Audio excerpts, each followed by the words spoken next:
I'm your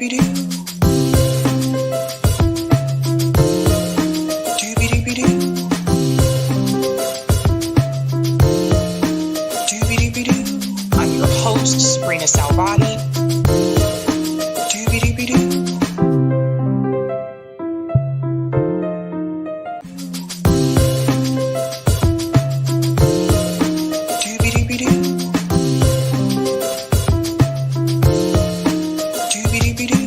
I'm your host, sabrinasalvati.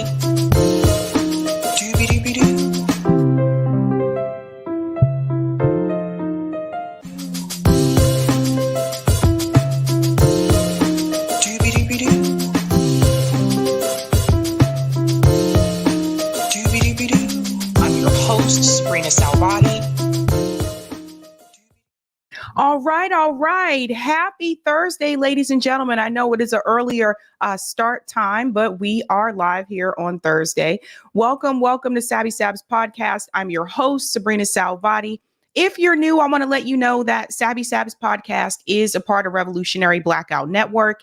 You can catch me there on Thursdays for the Sabby and JB show. Actually, we have a really cool panel coming up later on today. And you can catch me here on Tuesday, Thursday, Friday, and every other Sunday. Shout out to people watching on YouTube, Rockfin, and Twitter. And I still can't get Rumble to work. I don't know if anybody has seen a new show on Rumble recently. I had an issue with it Tuesday night where I couldn't get into Rumble. I don't know what I did. Maybe it's just me.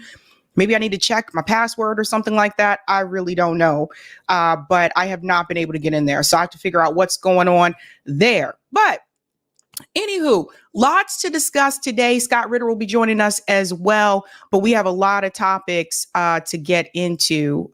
There's just so much happening and I don't even know where to begin, to be honest with you. But it is what it is. Quick announcement. I am not going to be live Friday night like I usually am. I'm taking tomorrow night off for a much needed break. Been a lot of things going on. And I've just been incredibly busy. So I will be taking tomorrow night off. So the next time you'll see me live again will be next Tuesday evening. And Judge Joe Brown will be here next Tuesday evening. We figured out the issue with StreamYard. So I don't want to get into all of that, but for those of you that have used StreamYard, you probably know what I'm talking about. But a local recordings issue was part of the problem. So without further ado, I do want to go ahead and shout out patrons. Let's go ahead and say hello to all of you guys. Hello, patrons, and welcome. All right. Shout out to everyone who is a patron. Thank you so much for your support. If you're interested in being a Sabby patron, I have 5 categories: Ultimate, Sabinators, Sabsters. There's also Sabbies in the house as well. We also like the Sabbies too. We got to give them some extra love. And of course, members. All of their names are listed here. And I want to give a shout out to new Sabby patrons. Over here, we call them newbies. So let's give it up for Rohima Mia. What an interesting name. Rohima Mia. Thank you so much. And you can also see their names scrolling across the bottom of the screen on the ticker there. So a lot of times people ask, who are all those people at the bottom of the screen there? Who are those people? That's who that is. Okay, guys, what are we going to discuss today? I almost said tonight. I'm so used to it being tonight. Today, let's go ahead and show that beautiful thumbnail there for you. All right. Today, we are discussing, Scott Ritter is going to be here. I'll check on him in just a second. We're also going to discuss Cenk Uygur battles RFK. I'm really surprised, but RFK finally made it onto TYT, and that was a very interesting discussion. We're going to focus on the conversation that they had about Israel and Gaza, because I think Cenk actually really nailed him there. We're also going to discuss, this is really breaking news, the United Nations Human Rights calls out Israel. So that is a very damning statement there from the UN Human Rights Council. We'll get into that. And last but not least, this story I feel is not getting enough attention. It's about New York City, but it could be coming to a city near you. They're already talking about doing this in Boston as well. And that is the New York City congestion tax alert. So I want to make sure everyone is aware of what is happening there, just because, again, like I said, it could happen to you. And I have a feeling that this is going to be coming to other cities. So I am kind of concerned about that. And then I'm also going to discuss how that affects the workers. So there's that as well. Okay, let's go ahead and give shout outs to people in the chat. I think we'll be able to dive into some of those Texas BIs too. So we can get into that as well. All right, let's give a little shout outs to people in the chat here. Shout out to I Know Myself, badass of 2024 candidates are, okay, Scott Ritter, Claire Daly, and President of Albania. The winner by a hair, the President of Albania. That is interesting. Shout out to Miguel, says peace. Greetings, CBC voter, says happy Thursday, Sabby Sabs. Hello, CBC voter. Greetings, Liana says, so glad to catch Scott live. So much junk is happening. Hard to keep up. Yeah, there's a lot going on internationally. I feel like every other day there's a new story, whether it's Russia, whether it's Ukraine, whether it's Israel, whether it's the EU, it's all over the place. Greetings, Steve. Charlemagne is a bootlicker. I agree with you there. Shout out to Layers of Snark. They built a new high-rise building on Skid Row in LA. It's 278 units and will house the homeless, and they're hoping to build more. I didn't know about that. I'll have to Google that. I was not aware of that. That's a good story to discuss as well. Greetings, Hannah G, says Scott with a smile. Shout out to Nas, says, is everybody staying cool? It's caliente out there. Yes, we have a heat advisory here in Massachusetts. It's already in the 90s, which is unusual for us. We don't usually get that type of temperature until July. So it's usually the week of July 4th is when we really get the higher temperatures. That's when it starts rolling in. But yeah, I wasn't ready for this. I wasn't prepared for it to be like a heat advisory in June. So I am kind of surprised. It's been pretty hot like most of this week too. So I don't know, man. I hope you guys are staying cool too. Yeah. And don't go running. I already saw a couple of people running outside. I'm like, dude, it is too hot for that. Just wait till it cools down and then you can go running a little bit later. But God, it's brutal out there. Shout out to Croaky. What's going on, Croaky? Greetings. I already said hello to Hannah. Greetings, Ani. Good Thursday afternoon, Sabby and chat fam. Winter starting here in Uruguay. Enjoy your summer. Hope to listen to Scott before going off to work. Winter in Uruguay? Interesting. Crazy things that are happening. Shout out to Les, says, always enjoy listening to Scott Ritter. Thank you, Les. Greetings, Lawrence, says, free Palestine. Shout out to Sean, says cool music. Greetings, VMter, says doobie doo. What is up? Almost clicked on the wrong one. Cat. Loved seeing Sabby in the Juneteenth stream with Jill. Thank you. I hope I did a good job. You know, I'm always a little nervous when I do like speeches. So thank you. Thank you for that. Greetings, Roger, what's up? R.I.P. Donald Sutherland. Oh, wow. Jeez. That's unexpected. Unless there was something going on with him. I don't know if he was sick or not or whatever. But for people who don't know, that's Kiefer Sutherland's dad. Shout out to Matt John, says, happy lunch hour. Hello, Matt. Shout out to Eric, my producer, keeping it down, says, hey, hi, CBC voter and all early Tuesday Sabsters. Of course, we have to say hello to Retro Gamer. Gamer is everywhere. Shout out to you. Greetings, Volvo, says, hey, Cookie. Shout out to Gus, says hello to Les and says, likewise, Les.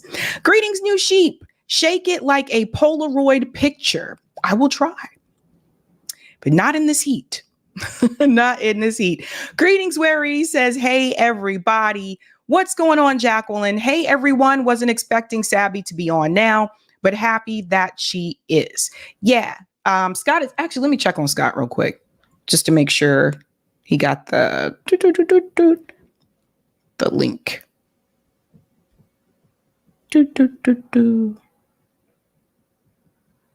Because we could start the other story. Hopefully I gave him, let me make sure I gave him the right link. Okay. We'll give it a couple of minutes. Give me just a second.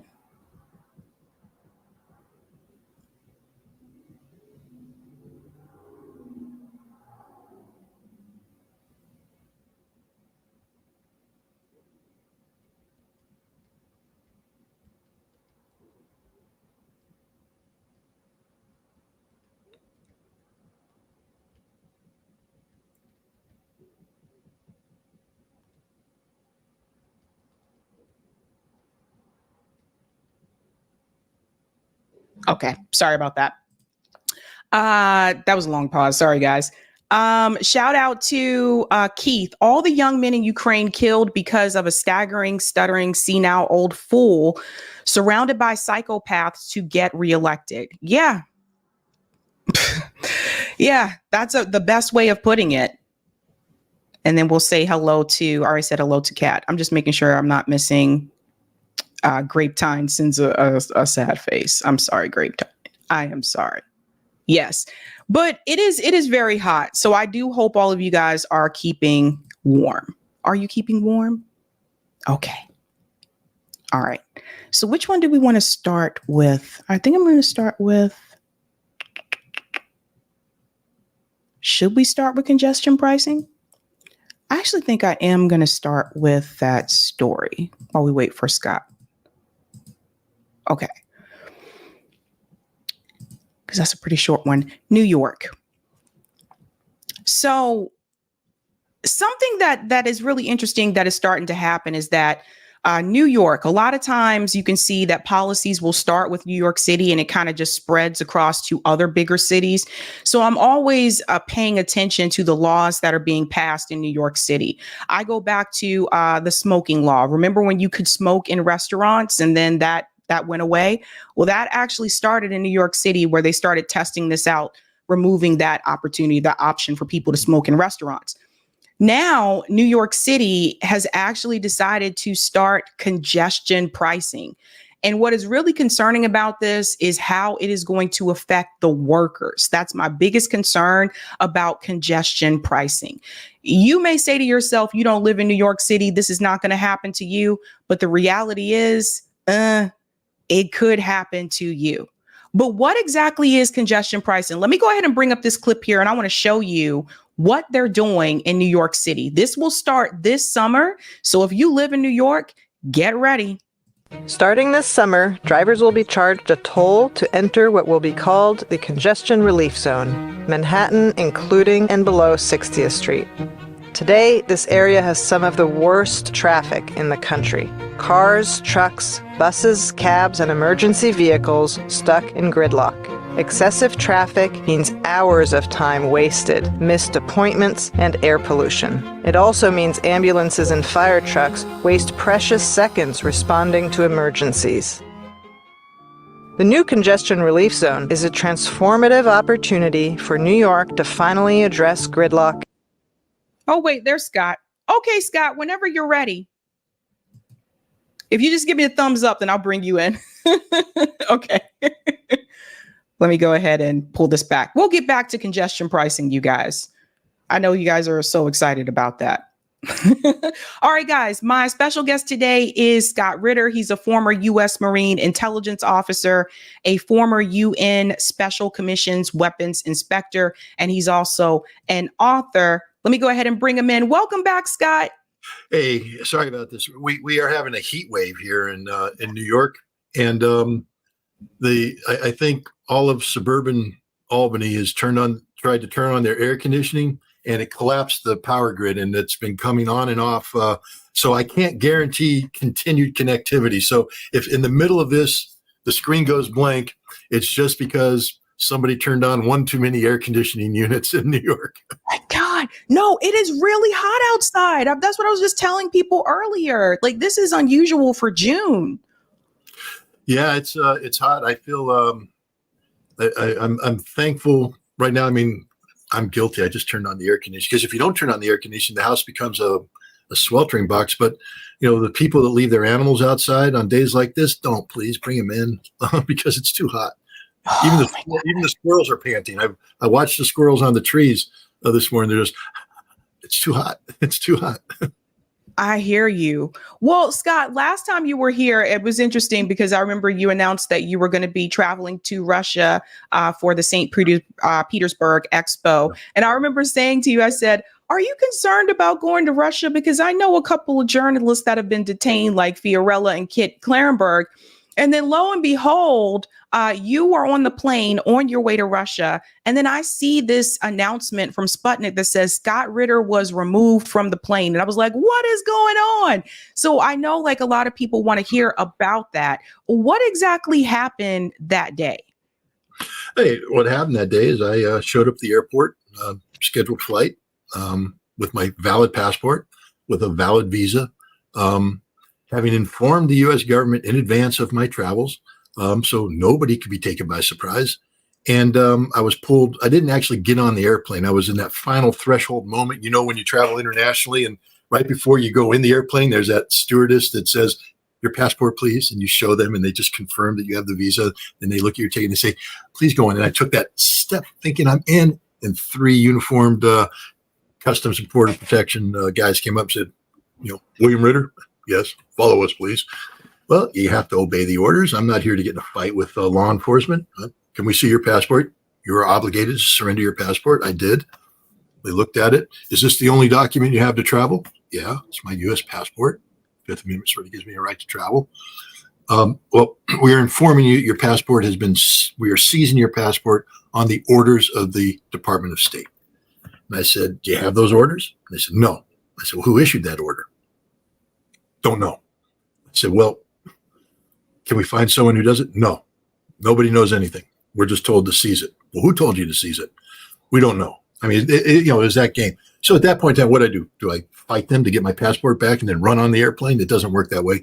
They were obeying orders. I have no personal animosity against these 3 gentlemen. In fact, one of them was a former Marine. We struck up a conversation about the Marine Corps. We shook hands, thanked each other for our respective service, that kind of thing. But, I wasn't traveling. They got my bags off the airplane, and they escorted me out.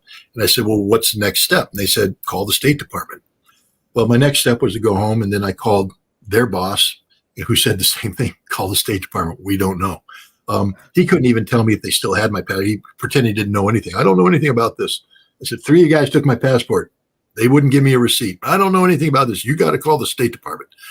I called the State Department, got bounced around, and finally told I have to write a letter. To this day, I still don't know why they took my passport. They're not saying.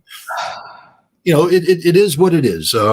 It's a darn shame, because the trip I was going on was a very important trip, not just for the St. Petersburg International Economic Forum, which would have been fascinating to attend. I was scheduled to appear on 2 panels, and there was a whole bunch of media interest, so I would have been able to have an even greater impact. But that was then going to lead to a 40-day trip in Russia, where I was going to travel from Vladivostok in the Pacific to Kaliningrad in the Baltic and everything in between, as part of my ongoing Waging Peace project, which is to travel Russia, meet Russians, see Russia, gather this information, bring it back to America, and help inoculate's a bad word, we can't use that, help provide an antidote to the poison of Russophobia.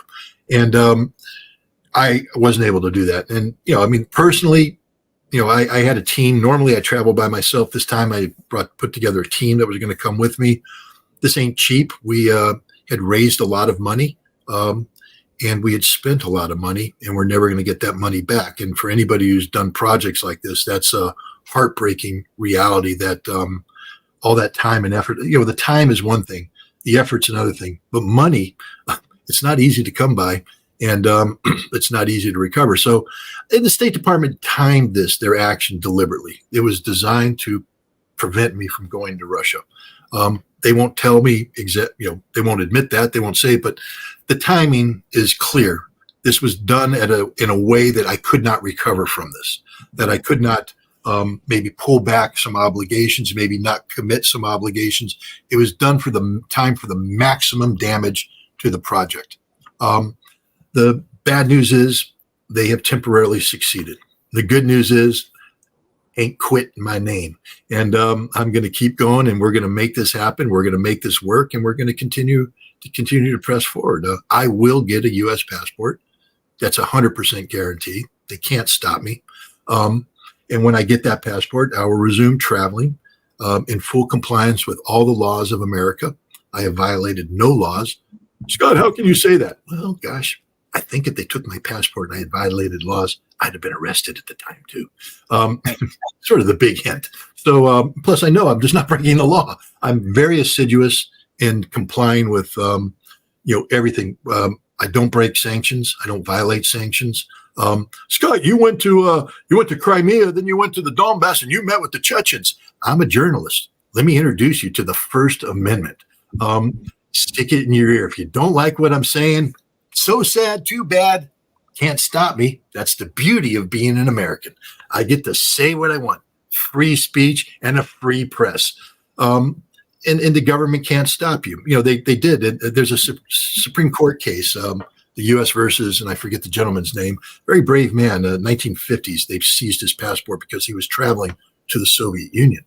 And I think he spent 9 years fighting that, and he finally got the Supreme Court to rule in his favor. They had to return the passport. The U.S. government can't stop you from traveling just because they disagree with what you're saying. Can't. Right. It seems un-American. It is un-American. It's against the Constitution. The Fifth Amendment of the Constitution guarantees an American's right to travel unimpeded by the government, as long as there's not legal reasons for them to do that. The other thing is the Fourth Amendment. You can't take things, even though the passport is U.S. government property, you can't just come in and seize it without due process. And they provided no justification, no authority. They simply, 3 armed police officers stole my passport. That's an illegal search and seizure. They have provided no authority, no justification. That's a Fourth Amendment violation. And then again, the way this was timed was designed to disrupt my freedom of speech and freedom of association. That's a First Amendment.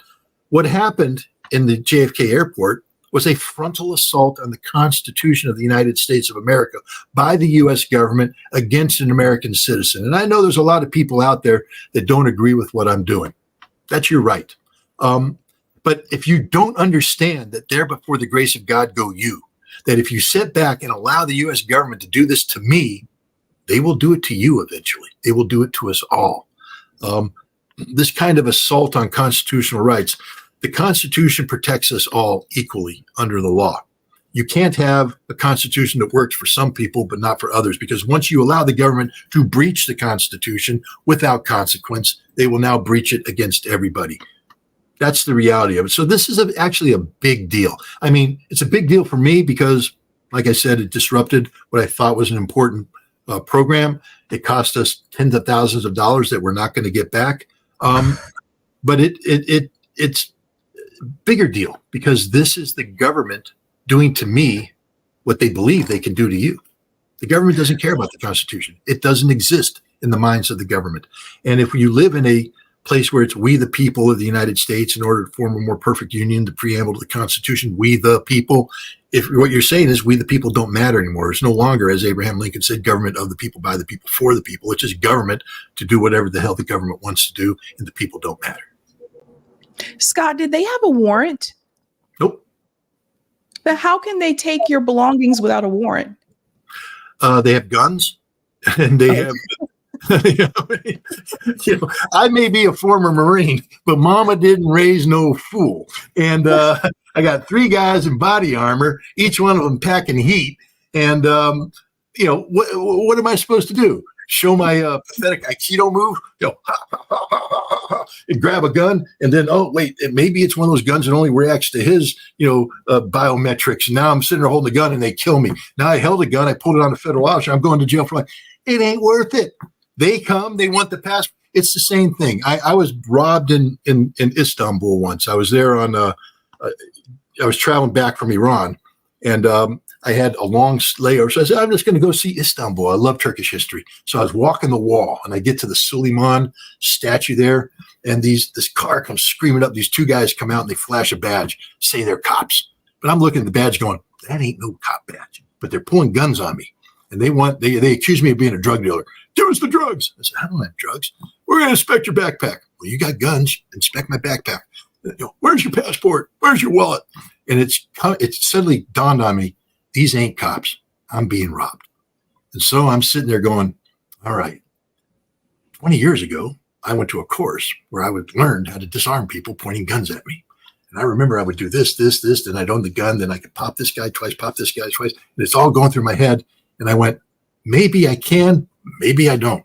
Maybe I fumble this one. This guy shoots me. Now I'm dead. Or maybe I do this, kill both of them. But now I'm in Turkey holding a gun, shooting 2 guys who had identified themselves as police officers. And if I'm wrong, I just killed 2 cops. And if I'm right, I just killed 2 Turks in Turkey. I saw Midnight Express. I don't want to go to Turkish jail. So I let him rob me. And that's just the way it was. And guess what? I'm here today. They took $500. I'm alive. Those cops took my passport. I think they did it in violation of law. What am I supposed to do about it? I'm not going to fight them. So they did it. They didn't have a warrant. It's a warrantless search, violation of the 4th Amendment. Now, some people, I have my good friend, Judge Andrew Napolitano, has said, take him to court. And he's 100% right, but 100% wrong. And I'll tell you why. The judiciary of America is fundamentally broken. I have taken people to court before with constitutionally sound cases. It drags out forever. Now, if I'm a corporation and I have money, or if a lawyer who's working pro bono and I don't have to worry about money, time isn't my enemy. But if I'm Scott Ritter, who has to pay for all this, time is my enemy. Every second that goes by, I'm paying money I don't have. And this fact that I have to go to court bankrupts me. And it not just bankrupts me fiscally, it ties my hand operationally. I am now tied to a system that not only do I not control the system, it's a system that's never going to let me win no matter what. They're going to drag it out, and I'm going to get involved. And even if I win the initial thing, the appellate process will go on and on and on. It will take 9 years. I don't have 9 years. I'm going to get my passport back before the summer's out. That I can guarantee. Does it bother me that the government did this and I'm not going to hold them accountable through a court of law? It bothers me tremendously.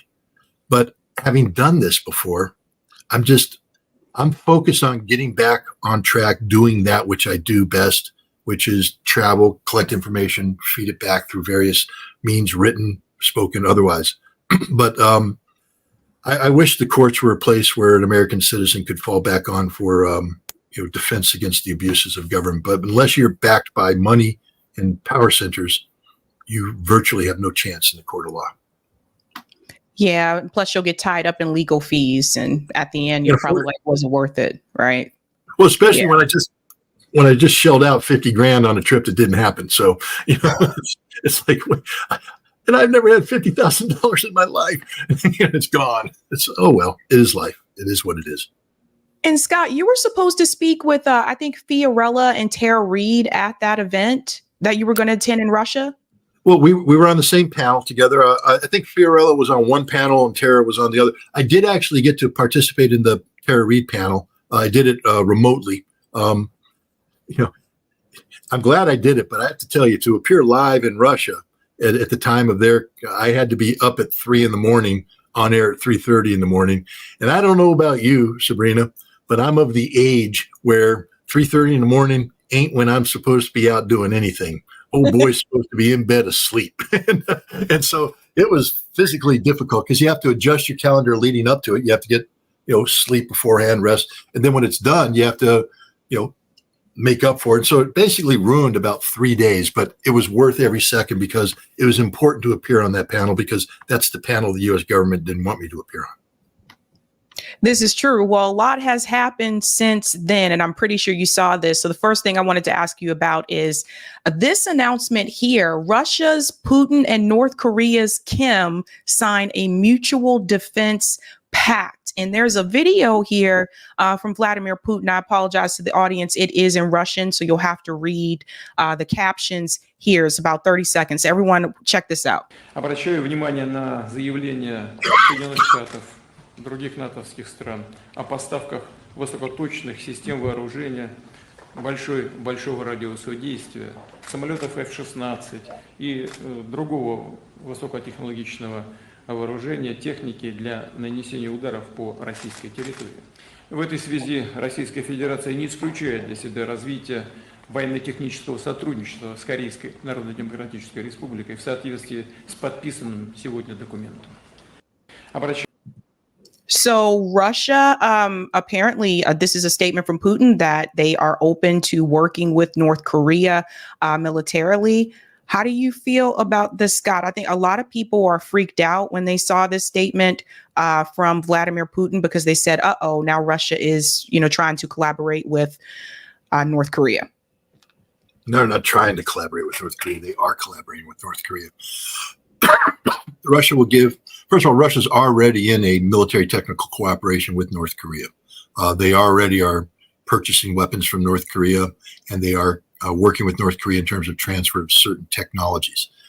But what Putin is talking about is giving North Korea intercontinental ballistic missile capability with warheads that cannot be shot down, so that if the United States were to engage in a conflict with North Korea, it is a 100% certainty that North Korean nuclear-tipped ICBMs will hit American cities and destroy them. 100% certainty. That's what Russia's saying, that there is no more free ride for America. America doesn't get to go around and threaten people. When the day is done, North Korea will have an SS-27 type missile. That's a road mobile intercontinental ballistic missile capable of holding multiple warheads. And these warheads will include the equivalent of the avant-garde hypersonic maneuvering warhead, which cannot be shot down by the United States.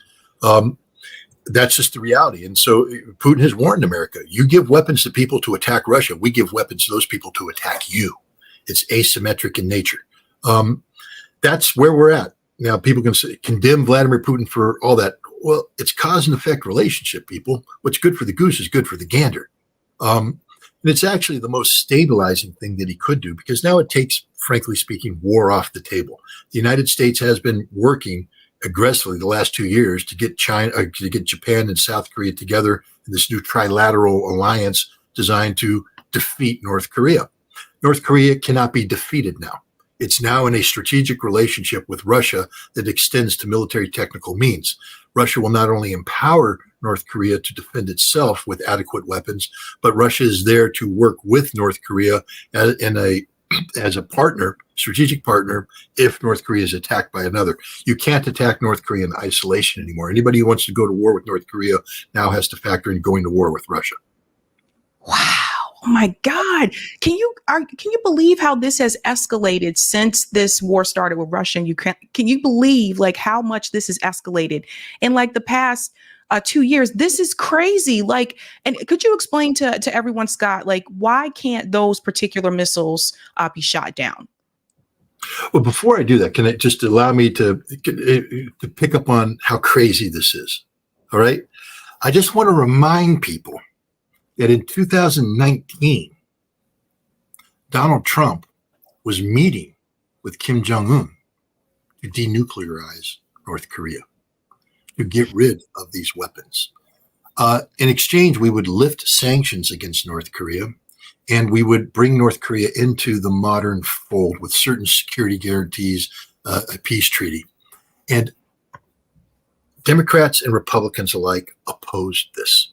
Donald Trump, whom I am no fan of, Donald Trump had America on the cusp of being able to have that Pyongyang moment, but instead of Putin to be an American president, and instead of promoting the delivery of nuclear weapons capable technology, speaking about the elimination of it.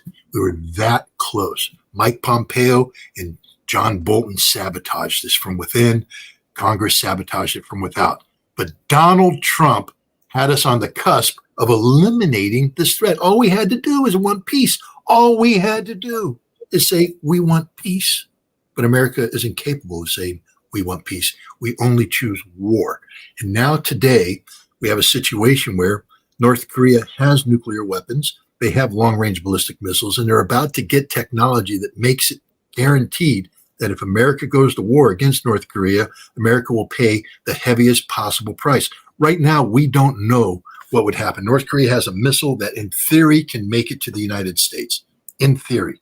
The problem is when it fired, we have built interceptor missiles that we have in Alaska and elsewhere that in theory could shoot it down. So from a war planning standpoint, in the mindset of the American military is even if they launch, we'll shoot it down. And the other thing is the scientists are saying they haven't perfected the reentry technology. So that warhead's going to come in with a nuclear weapon on it, and it's too hot. It's going to malfunction. It's not going to do what it's supposed to do. So even if we don't shoot it down, the likelihood is it's not going to function properly.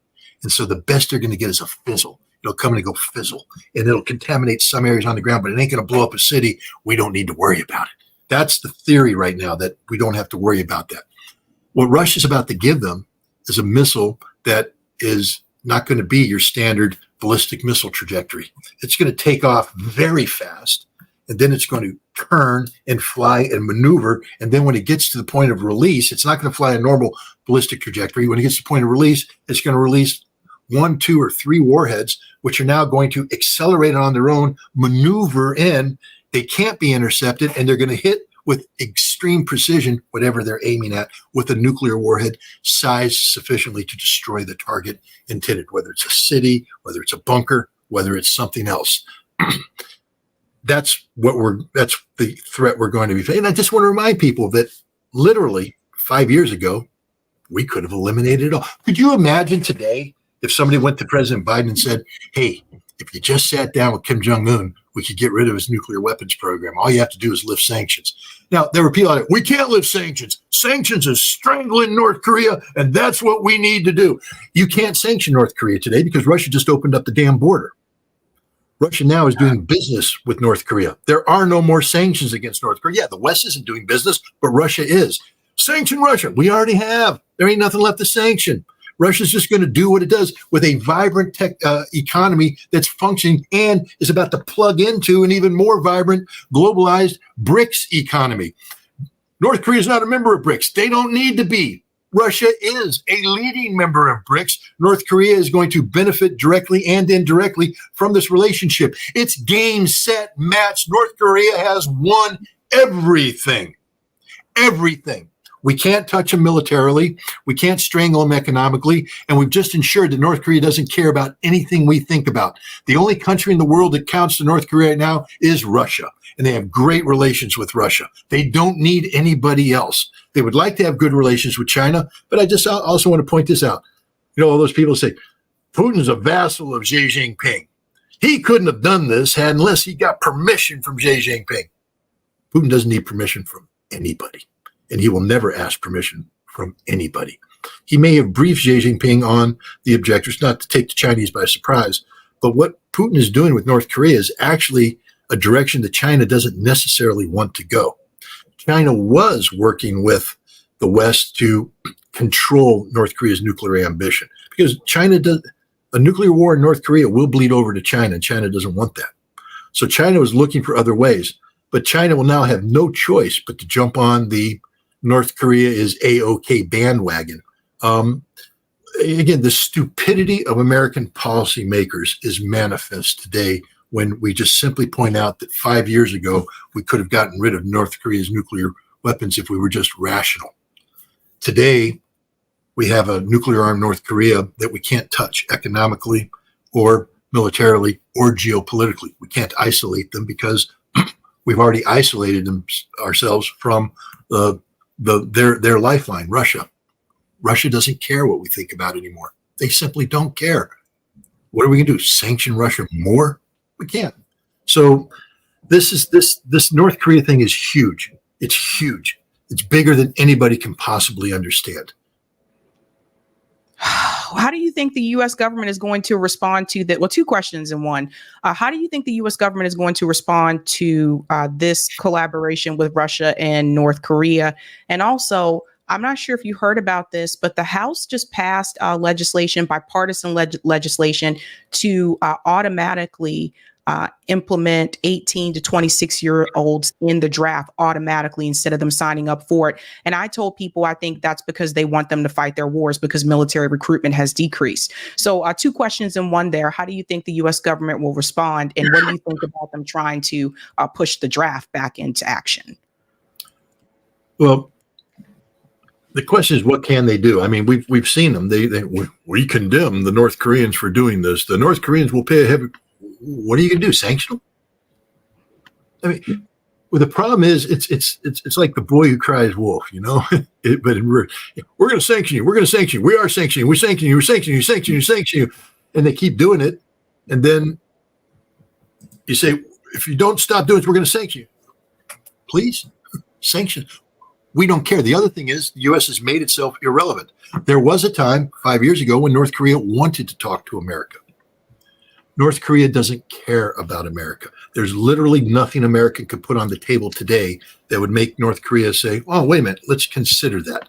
North Korea tried. Even after Biden came in, North Korea kept saying, we want to continue the talks that began with Trump. And Biden wouldn't do it because we believe we could threaten North Korea, sanction North Korea, weaken North Korea. There's a photograph that people oftentimes use. If you go on the internet, Google North Korea nighttime lights. It shows in the Korean peninsula, and in the south, it's all lit up because there's electricity everywhere. In the north, it's sort of dark. Pyongyang has a couple lights, but it's dark. And everybody points to that photograph and says, see, North Korea is a third world country, backward nation. Look at that photograph in 3 years. North Korea is going to be lit up. It's over. We lost. We can't. There's nothing we can do. And here's the bad part for America. The Japanese and South Koreans now know that there's nothing we can do. And so this trilateral alliance that we've been pushing and imposing on them, I think you're going to start to see the South Koreans saying, no, we need peace with the North. We don't need it. And Japan's going to say, we can't live in this neighborhood where Russia and North Korea now, and if China comes on board, we're odd man out in America. We don't have confidence in you, in your leadership and or anything. Your policies have sucked. And I think that what Putin has done is created the seeds of America's destruction in the region as the world moves away from us and towards this multilateral entity called BRICS. I predict that within 5 years, both Japan and South Korea will be applying to join BRICS. That's my prediction. And when that happens, it's the end of America and our hegemony. But at least in the Pacific. About the draft. I mean, maybe I'll answer your question with a quick counter question. What do you think would happen if to these 18 to 26-year-olds? Because here's my opinion. I mean, I don't mean to insult anybody, but I'm going to. We don't have patriotic American kids anymore. We have kids that are very self-centered, kids that are very about comfort, creature comfort. We don't have kids that sign up to sacrifice for their country.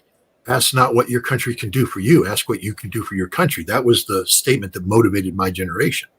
And I grew up saying, I must serve my country. We want the country to serve us now. That's right. It's a one-way sign that says, me, which isn't bad. I mean, I'm not saying it's a bad thing. I'd love to live in a country that you didn't have to worry about going to war in defense of. And if you did have to go to war, it would be because somebody actually threatened you and you needed to defend yourself. But to fight in these forever wars that America's involved in, when we are definitely the bad guys, we're not the good guys at any of the fights we're involved in, to motivate this generation to do it involuntarily, I don't think it can be done. I don't think you can institute a draft and have it function. I just don't see it happening. I see the streets full of angry young people who are saying, hell no, we won't go. And then what does America do? Go police state on them, martial law, forceful conscription. We become an extension of Ukraine. We bonk people on the head, throw them in vans, take them in, give them 2 weeks training, put a uniform on, send them to the front lines. That'll lead to a civil war. I often tell people, to answer this question, you need to go back and take a look at what happened during the Vietnam War, which prompted us to move away from a draft military, conscription military, to an all-volunteer force, because the drafting Americans to fight an unpopular war turned out to be the sowing the seeds of the destruction of America. We would have fallen apart as a society. So we transitioned, and there's a general, Creighton Abrams, I think his name was, who oversaw the transition to a volunteer force. And how hard that was. I enlisted in the United States Army in 1979. At the, still at the end of the Vietnam War era.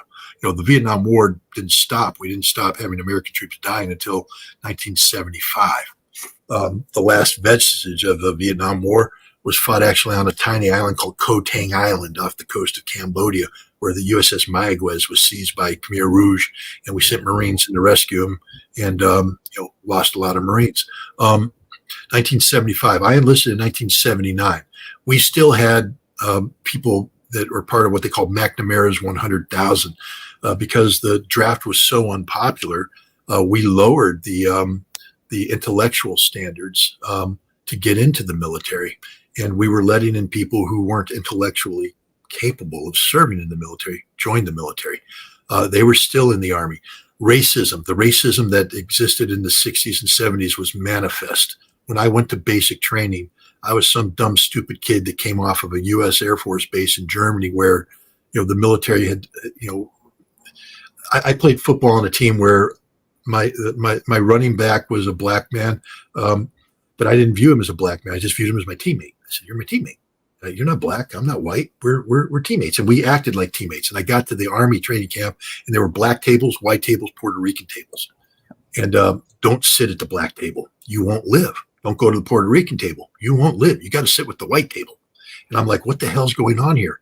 This isn't America. Well, actually it was. I lived in a little fantasy world, and the real America was this horribly racist, divided society. And then the other problem that happened is they were all smoking dope in basic training. I'm like, how the hell? I didn't even know what dope was. And they're like sitting there going, "Want some?" "No, I don't smoke." "Oh, you want this?" "I don't want this. Really, I don't." It was fundamentally broken, but that was part of the transition. It took us until about the mid 1980s to purge our military of this taint of the draft system to get an all volunteer system, which was largely comprised of motivated people who wanted to be all they could be, people who knew they were never promised a rose garden. I'm giving you two recruiting themes from the time. I joined a Marine Corps that said if everybody could be a Marine, there wouldn't be Marines. It wasn't about yellow cards, timeout, make it easy. It was, if you want to be a Marine, we're going to kick the hell out of you. We're going to blow your brains out. We're going to beat you up. You think you got what it takes? Yeah, I got what it takes. Well, come on. And it became a challenge. You're going to break me. You ain't breaking me. I'm a Marine. Oh! And then I'm surrounded by guys who think the same way. That's what made us dangerous, is that we were motivated to do this. We volunteered to do this. That system doesn't exist today. It can't. In Marine training, they're not allowed to do the shark attack anymore. Shark attack, everybody who's been in the Marines know the yellow footsteps. You get off the bus, and then the DIs come in, and they come at you. Ah! The idea is to break you down, to turn you into jelly, and then build you back up into a Marine. Not allowed to do that today. Now they're allowed to pull out a yellow card. Timeout. Timeout. There ain't no timeout in war. But there is a timeout in basic training, and safe zones. Now DIs have to sit down and talk with them and communicate with them and bond with them and this. And so we're creating, even in the military we have, this military is incapable of waging the kind of war that's necessary, but it's still an all volunteer force. Try now recruiting people that don't want to be there. Not just that. One of the reasons why we can't recruit people, and again, they're fat. I don't mean to pick on American society today. You said they're fat. They're fat. They're out of shape. They're obese. They don't exercise. They don't have the stamina. They don't have what it takes to do it. So we have to dumb down the entire system to let even these people that are joined today, the people that joined today, 80% of them could not have joined in the 1980s. They would have been disqualified physically. If they joined, they would have said, "You're fat, leave." We had a fat platoon in the Marine Corps. The shark attack. The guy knows what I'm talking about. But we had a fat platoon. If you went in and you were, marginal on weight, when I say fat, you're not really that fat. Today, they'd be called fit. What we called fat back then would be called fit today. But the fat boys were put in a motivation platoon, and they motivated them by trying to kill them. And if you had what it took, you drop the weight and you'd accomplish the physical tasks, and they'd bring you back and you could finish the training cycle. If you didn't, you were cycled out, sent home.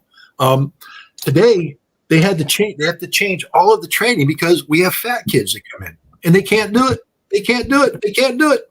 We're a fluffy nation. It's more than fluffy, man. Fluffy is we're jelly bean. We're marshmallow people.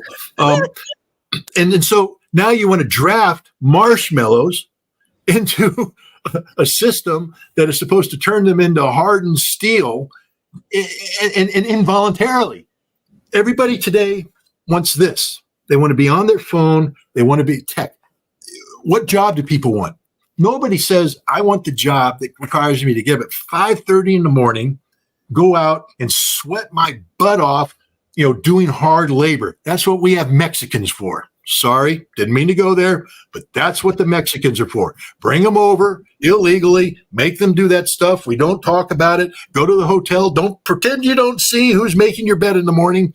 The little brown ladies who speak a foreign language, don't pretend they exist because you don't want to ask the question, how much money do you make? Do you pay taxes? Are you here legally? Are you being abused by your employers? Do you have the rights and privileges of Americans? We don't want to ask that question.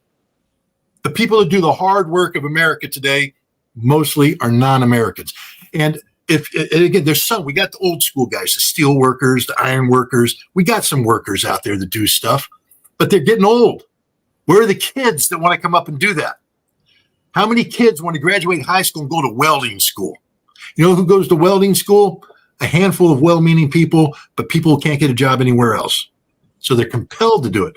But ideally, you'd like to be sitting right where I'm at, behind a computer screen, getting soft. And typing, and not even typing, because that's work. That requires thinking. You don't type. You want to click, click, click, click. Oh, a phone call. Hi, yes, I have a brilliant idea. Yes, I think if we moved the color magenta over slightly and made it a little pink, that we could do something. Oh, brilliant idea. Now pay me $20,000. Thank you very much. That's it. That's all Americans want to do today. They want to do service things. They want to, they're soft. Now we come back to the draft. War is a hard business. War is the hardest business in the world, because not only do you have to harden your body to survive, because if you don't, understand, you die. That's one of the problems with a soft military, is we're guaranteeing with a soft military, we can't kill the enemy as efficiently as one. I'm sorry, Sabrina. I mean, I don't mean to be blunt here, but that's what war is about. I hope people understand the military is not there to hold hands and sing Kumbaya. We're not there to be a reflection of American society. America may be about transgendered rights. The military cannot be about transgendered rights. Why, Scott? Because you're disruptive of the team concept, where the team has to work together in unity to accomplish the most difficult mission in the world, which is to close with and destroy the enemy through firepower maneuver. And if we screw up any aspect of this mission, we die. I don't want to die. I don't want you to die. And when you soften my brain by bringing in social issues that are so complex that even society can't handle it, admit that. We have to admit that. I'm not saying right or wrong on transgenderism. What I'm saying is, even as a society and civilian society, with all the things, we can't handle it. We can't have a debate about it. And now you're going to put it in a military environment? All you're doing is disrupting discipline, unity, focus. The same thing with gay rights. I don't care what your sexuality is. I really don't. Fact is, I'll defend your right to be whatever the hell you want to be, anytime you want to be it. All power to you. But in the military, you can't have sexual tension. You can't, because you're thinking about something other than killing the bad guy.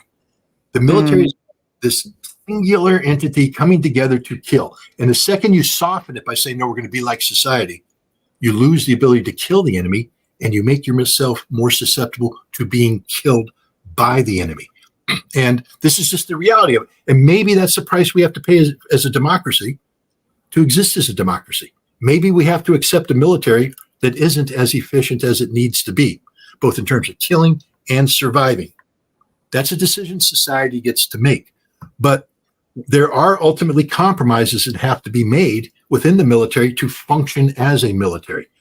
Even in our suppressed capability fashion today, we still have to do certain things. You still have to get up in the morning, maybe not run as far as you used to. Maybe you don't run in boots anymore.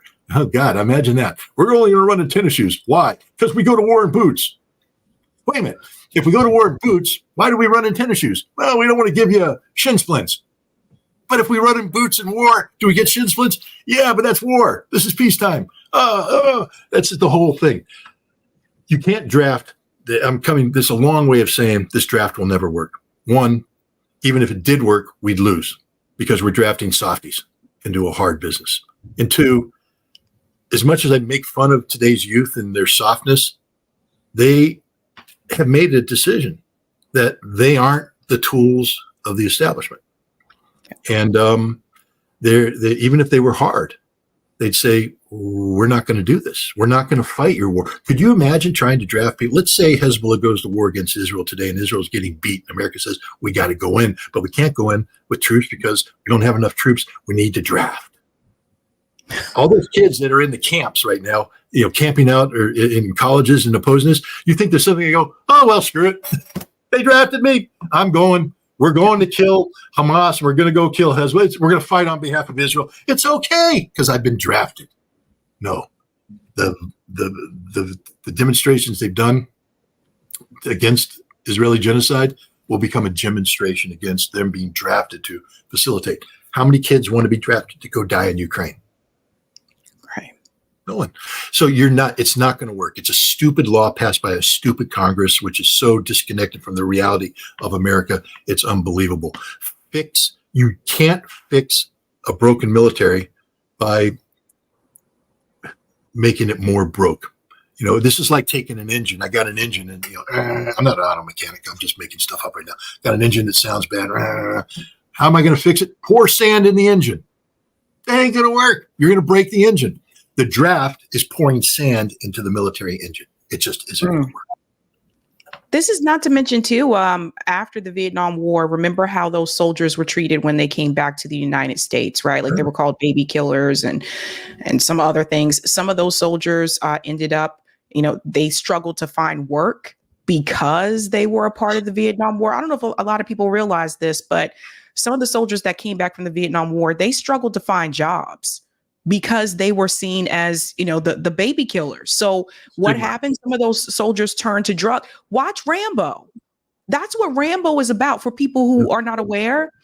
Sylvester Stallone's character Rambo, that's what that is about. He is a soldier that returns to the U.S. after being, in the war in Vietnam, and he reacts the way that he does because of the treatment and some of the psychological warfare that he had to deal with as well.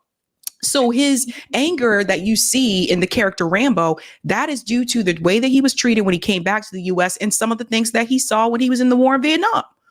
Yep. I mean, Bruce Springsteen, I don't know what you think about Bruce Springsteen. I love him as a musician. Some people do, but don't like his politics. I'm leaving the politics out. But he wrote a song called Brothers Under the Bridge. And it describes this situation about a Vietnam War veteran returning, trying to assimilate back into life. And he talks about how he was there with his wife. And they were at a parade, and 1 minute you're right there, and then he had to leave. He couldn't handle it, and he ends up living under a bridge with the other Vietnam veterans, segregated from society because that was the only thing that made sense to him. And that's a reality. America, the Vietnam War generation is aging out. They're getting old, but there was a secret in America that nobody wanted to talk about, which was the brothers under the bridge, the brothers in the woods, the brothers in the alleys, the tens of thousands of Vietnam War veterans who were unable to assimilate back into society, and how they lived in these clusters of people that couldn't go back. They had families, they had wives, they had children, but they couldn't go back to them because they were fundamentally broken by the war. They exist today too, by the way, Sabrina. What we did in the 20 years that we fought in Afghanistan and Iraq has destroyed several generations of American youth. Yes, the death count wasn't as high as Vietnam. Yes, the death count wasn't as high as World War II or Korea. We broke so many Americans in Afghanistan, in Iraq. These are kids, and a lot of the injuries that happen over there. You have the explosive, the IEDs, improvised explosive bombs that blow up and flip over the Humvee, and you live. I'm alive, but your spine's a little hurt. You got a little hurt there, and I got a headache. I got this concussion, but they put you back, and then it happened again, and it hurt. And now you're getting ready to come out. You're like, Doc, my head hurts, man. My head hurts. Here's some aspirin, but I got this here. I'm gonna write you this prescription, oxycodone. I'm gonna give you some oxy, and wow, Doc, the pain went away. Thank you, Doc. And we're gonna give you this other drug that's gonna help with your brain a little bit. Oh, I'm sort of psychedelic right now. I'm feeling good and no pain. Thank you, Doc. And I'm going back to America now. And I'm confused though, because I've spent so much time over there where it's not here. And I was with a team, and nobody wants to be my teammate anymore because they view me as something bad. Oh, my back hurts. Doc, I need more medicine. No, you don't get medicine anymore. Doc, my back hurts. No, guy on the street. You need some oxy? Yeah, it's going to cost you. Can't afford oxy anymore. Other guy, heroin's the same thing, baby. Heroin's the same. Oh, really? Heroin. Now you got a guy who's a heroin addict who was a good guy or gal. This happens to women too. They were good. Whether you agree with it or not, they at one point in time said, I'm going to raise my hand and take an oath to uphold and defend the Constitution and to serve my country. They may have believed in the cause when they went over there. They may have become, but at one point in time, these were people who were willing to sacrifice everything in support of something. And now society has rejected them because of their service. The service, and imagine what that does to you psychologically. The same thing happened to the Vietnam War veterans. They went over there thinking they were doing one thing, found out it was another, came back, and society rejected and condemned them for this thing. The same thing today. How many yellow stickers do you see on the back of cars, Sabrina? Support our troops. Support our troops. How many people in those? But they used to be prevalent. They used to be out there all the time. Everybody had them. But I always would say, really, did you go to the VA? Were you there holding the hands of the kid that he's 24-year-old now, paralyzed, and he poops into a colostomy bag? Do you hold his hand while it gets changed, while the nurse bathes him down? His family's rejected him. He was a guy who proposed to a beautiful young girl before he went to war. She took the ring, and maybe he came home on leave and got her pregnant. She has the baby, but now he came home and he's ugly and he's disfigured and he's this thing, and she couldn't live. She went off and left him, and now his family's because it's too inconvenient. It's Memorial Day, damn it. I'm supposed to be drinking a beer, going to a parade. I'm not going to the VA hospital to smell your stinking colostomy bag. You become inconvenient to me. And so they forget about them, and they're abandoned by society. There are so many American today, veterans who serve their country, who have been abandoned by society. They are broken people. War breaks people. War breaks people. All these people saying, well, I believe in the draft. The hell you do. Why do you want to break American kids? Why do you want to break them? Because that's all that's happening. People come to me and say, Scott, should I join the military? Should my kid? I'm saying, I can't make that decision for you. But war will break you. If you go to war, you will be fundamentally broken. I'm broken. I'm broken. I'm not as broken as others, thank God. But I'm forever changed by the experience. And there's some people that, who can handle the change. I think I've coped fairly well. There's other people who can't handle the change. I am blessed by friends and family who put up with my nonsense. And so, and it leads to healing. But there's other people who don't. They get rejected because they manifest differently. And to be frank, most people, they don't understand what's happening to you. And it's hard for somebody who's been through it to talk to somebody who hasn't been through it. I mean, the dumbest conversation in the world at a bar. Kill anybody? Ask the question again. We'll get an answer like you. The stupidity of America about war, about warriors, about what happened is manifest. We live in a world where we allow combat to be defined by computer games. I don't know how many people play Call of Duty or Medal of Honor, Fortnite. It's all. Look, I became addicted to Fortnite. I'm just being honest. I played it, and my wife's like, "What are you doing?" I said, "This is fun. Holy shit, I get to run around and kill things. And oh God, look, oh God, oh, it's addictive."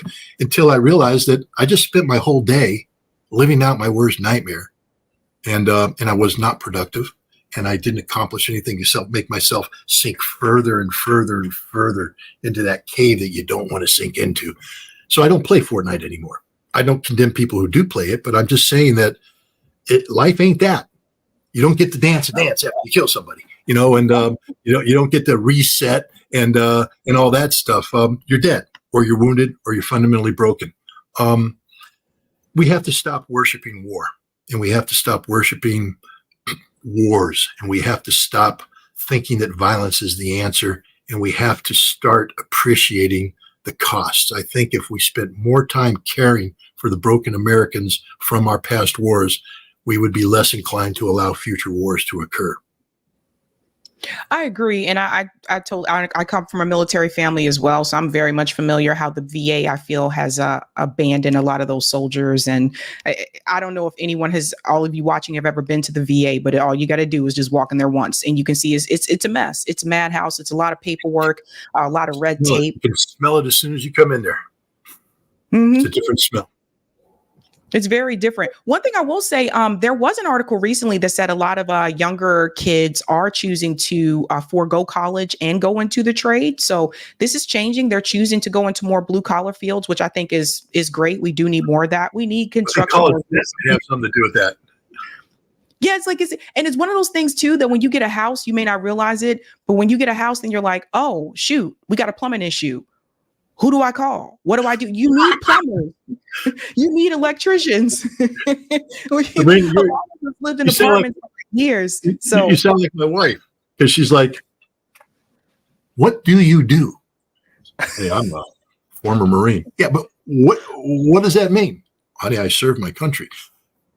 Yeah, but the plumbing's broken. Can you fix the plumbing? Of course not. I can negotiate with a plumber, but I can't. And she makes fun of me because she's like, you're useless. You're literally the most useless man in the world, because when things break around the house, you don't know how to fix it because you don't have a trade. And for a while, I was sort of insulted by that because I'm a history major, history major. How much plumbing can I fix with a history degree? None. But she's right. The more because I'm a homeowner, and we bought a house now. The house is now approaching, it's a 45 years old house. Things are breaking. And I'm realizing that A, I don't know how to fix it. And B, I have to hire somebody to fix it. And C, that costs me a lot of money. And D, maybe if I had taken the time to learn how to do this stuff, I could fix it myself. So I think it's great that people are getting a trade out there, especially today. A college degree isn't what it used to be. They've made it mandatory to get these jobs out there. But if you have to go in debt $160,000 to get a college degree, and then come out in a job that's paying you, I don't know, let's say you make $80,000 a year, but you got to pay taxes, and you got to pay rent, and then you got to pay back the college thing, and you can't save any money because life's expensive. It's getting more expensive. And that's a trap. It becomes this debt trap that defines your life. Or you can sit there and go, if I'm a plumber, A, it only costs me a little bit to become a plumber. B, everybody's paying me money to be a plumber. I got guaranteed income. I can buy my own house. I can buy my own car. I can have a savings account. I can go on vacations. Being a plumber is the greatest job in the world because you're self-sufficient, you're self-employed, and you're able to live. It's a hell of a lot better than being an accountant with a major accounting firm, because those kids that are accountants they're in a debt trap. Same thing with lawyers. I've talked to a lot of lawyers, and I'm like, law degree, and they're like, worst mistake I ever made. Worst mistake I ever made. Hence why I did not go to law school, because I would have ended up in much, much more debt. It's not worth it. No. Not worth it. Oh, one more thing I have about Russia I want to ask you too, because you mentioned the sanctions. Did you hear about the story about the Moscow Stock Exchange? It was reported that they are not going to trade dollar and euros. What do you think that means for the economy just worldwide? And I feel like that's Russia sending a strong message to the United States. Well, it is. I mean, Russia has bent over backwards to try and accommodate the United States and Europe.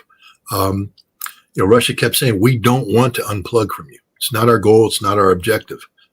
You're the ones unplugging from us. It's the same thing with the sale of gas and oil.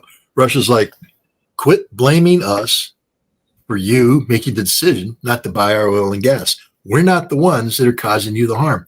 You're causing the harm. We can sell it to you right now. I think a lot of Americans don't realize the Nord Stream pipelines, there's actually 4 pipelines. There's Nord Stream 1, that was 2 pipelines. Nord Stream 2 was 2 pipelines. Not all the pipelines were blown up. Some of them still exist. And I think actually there's a Nord Stream 2 pipeline that's up and running and ready to ship gas anytime. That all the Germans have to do is hit the on button. Go, okay, let's turn it on. Oh, look, gas is flowing and we suddenly have a functioning economy. But the Germans won't because America tells them not to. America says, don't buy that cheap Russian gas. Buy the expensive American gas. And, the Germans are all about, clean energy. We are about clean energy. Global warming is a big problem. This is my horrible German accent. And, and yet, so the Germans are like, we're not going to buy the cheap Russian gas that actually comes out of the ground relatively ecologically friendly. We're going to buy the expensive American gas that comes out of the ground through fracking, the most ecologically damaging process in the history of ecologically damaging process. The whole thing is contradictory. No, the Russians basically, we're stealing money from them. We stole, we've seized their assets, $300 billion. And then that, it's sitting in the bank. And if you have money sit in the bank long enough, you make money. And so Russia made about $50 billion in interest rates and stuff. So we stole that $50 billion. We said, that's not your money. You're not allowed to have money. And we're giving it to the Ukrainians. And so the Russians finally just said, we're done. It coincided with Saudi Arabia saying, well, we're done with the petrodollar too. We're not buying oil or not selling oil exclusively in dollars anymore. We're going to sell it for other currencies.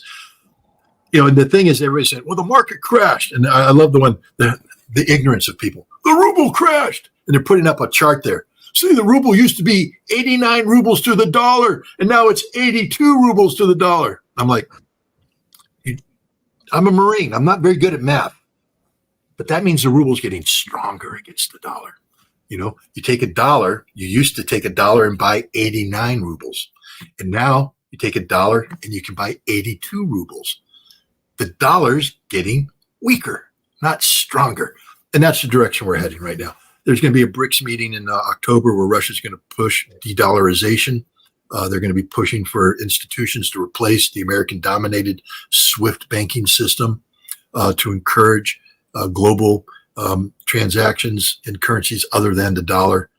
This is a big problem for the United States because it's going to lead to massive inflation, the devaluation of the dollar, less purchasing power. If you think it's tough to go shopping today, and I'm sure, Sabrina, you've seen the purchasing power of your dollar compared to, say, January when you went and filled up a shopping cart, and today when you fill up a shopping cart, it's a little bit different. I don't know about your paycheck. My paycheck stays the same, but the cost of food goes up, which means I have the ability to buy less. That's the reality of America's economic future, the best case. But no, this is a big deal for Russia to walk away from the dollar and the euro. It shows a strategic commitment that will become manifest in BRICS around the world. And when China starts dumping the dollar, it'll have a rolling effect, and everybody will dump the dollar. And then we're a nation that has a lot of dollars that nobody wants. That's a problem. Yeah. I don't even fill up the shopping cart anymore. When I go to the grocery store, I usually go like once a week, and I'll just get a couple of things. That is usually the same things, but I usually just get like a couple of things. But that's it. But I don't. The days where I used to go to the grocery store and fill up the shopping cart, I haven't done that in a long time. But yeah, I just go and get like little quick items like once a week. But speaking of BRICS, JB has a good point here. What are the odds that DPRK joining BRICS in the next 3 to 5 years? Well, DPRK is a Democrat. I think it's DRPK, the Democratic People's Republic of Korea. There he is. He got it right. Jay, you got it right. I got it wrong. North Korea. We'll just call it North Korea. Joining BRICS Plus, because BRICS was the original 5 members. It's now 10 members, and it's going to expand even further in the next 3 to 5 years. BRICS is a consensus-driven entity, and until North Korea aligns itself more efficiently with the global system. It's been isolated so long that it doesn't have systems ready to plug in. It's going to learn with Russia to rebuild these systems, these institutions, these mechanisms. And as soon as North Korea gets there, I think North Korea is going to be invited to join BRICS. But how long it will take North Korea to do that is I think the driving question. Could it be done in 3 to 5 years? I think the answer is yes. It could be done in 3 to 5 years. So if you're in Vegas, Jay, and you're asking me, you said, what are the odds? I would go ahead and say that you can place a bet in favor of North Korea being a BRICS member in about 5 years. Wow. I just want to one quick question about Israel, Scott. Bibi Netanyahu, I'm stop calling him that. Netanyahu just actually disbanded his war cabinet. And also recently there was a statement made by the UN Human Rights Council that was very damning evidence that Israel, obviously, they said they're trying to exterminate the Palestinian people in that recent statement. I'll get into that a little bit later. But what do you think this means for Israel? Is Israel, or in particular, Netanyahu's administration, falling apart? Yes. I mean, this war cabinet was a compromise measure to allow Netanyahu to stay in power.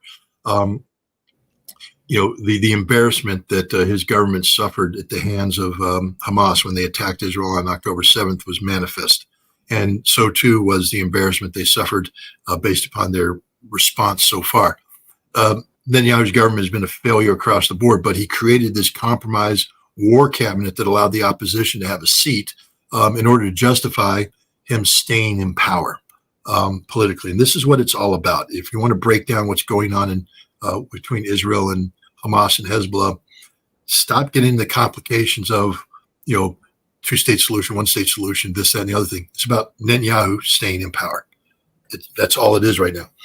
And now that Benny Gantz has withdrawn, other members have withdrawn, the cabinet has collapsed. Now he's reformed it because Israel's not a dictatorship. The prime minister does not have exclusive authority to make decisions. There has to be a war cabinet.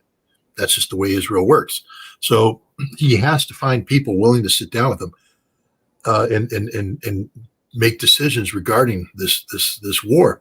Right now, he's able to assemble people from the far right. They're so bad. I don't know if you saw today, the Israeli spokesperson came out, or the Israeli defense spokesperson came out and said that Israel cannot defeat Hamas because Hamas is an ideology. And so any war that says our goal and objective is to defeat Hamas, it's not a militarily accomplishing. And Netanyahu immediately came out and said, no, I've ordered you to defeat da. And he thought that maybe the military would fire the spokesperson, but the chief of staff came out and said, spokesperson said that Hamas is an ideology, and we concur. It cannot be defeated. Netanyahu's lost the military. I mean, the military doesn't support this anymore. You have an opposition figure now, Lapid, who's coming out and saying that Israel needs to stop killing children in Gaza, that we need to apologize to the Palestinians. You're seeing Israel, an Israel capable of sustaining Netanyahu break apart. And so I think this is the beginning of the end of Benjamin Netanyahu. The question is he going to take down Israel with him? And if he goes to war against Hezbollah, he will have achieved the destruction of Israel, not just the defeat of Israel, but the physical destruction of Israel. Because Hezbollah could defeat Israel on the battlefield. 100%. Hezbollah has equipped itself with tens of thousands of rockets and ballistic missiles, many of them of the most modern characteristics with precision-guided accuracy, long range. They can hit any target in Israel. And Hezbollah has done two things recently that should wake everybody up. One, they've flown drones over Israel that haven't been shot down. They just published one of those drone images that flew over the Haifa area. And the thing that shocked everybody is that this showed the most sensitive sites in Israel, and that Hezbollah knows where they are and can precisely target them. The other thing is that Hezbollah has recently been using new weapons that are destroying the Iron Dome system, and Israel can't do anything to stop it. So Hezbollah has put a marker on the table that we can destroy all of your missile defense systems, and then we know every place in Israel we want to hit, and we can hit them with any rocket we want. And Nasrallah gave a speech yesterday where he said, if there is a war with Israel, it's not going to be a limited exchange. It's going to be a full-on missile attack that'll last for days. And by the time we're done, there won't be a site in Israel that we haven't destroyed. We will destroy everything. And he also said that this isn't a fight that's going to be happening on the ground in southern Lebanon, that if they go to war, Hezbollah will take northern Israel and the Galilee. This means that Israel, normally we talk about Israel capturing the Golan Heights, Israel capturing the West Bank, Israel seizing Sinai. Hezbollah will seize northern Israel. Israel will lose the Galilee, lose northern Israel physically. Hezbollah will seize it from them. That's the reality of what a war with Hezbollah would look like. So anybody who's out there saying, no, it's time for Israel to stand up to Hezbollah, Israel can't stand up to Hezbollah. That's very interesting. Do you see an end to this war before the elections?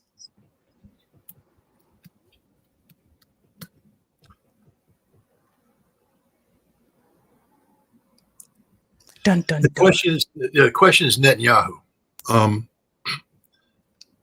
Can Netanyahu survive through the election? is the question. And how can he survive? If we push him into a corner because ultimately this is about Benjamin Netanyahu's political survival. It's not about anything else. And if we push him into a corner where the only out he sees is to attack Hezbollah, then I think Israel will be destroyed before the election. If we allow him to drag this thing out in perpetuity, it's impossible. Gaza, the world is just fed up with what he's done in Gaza, and so is his country. He can't sustain that.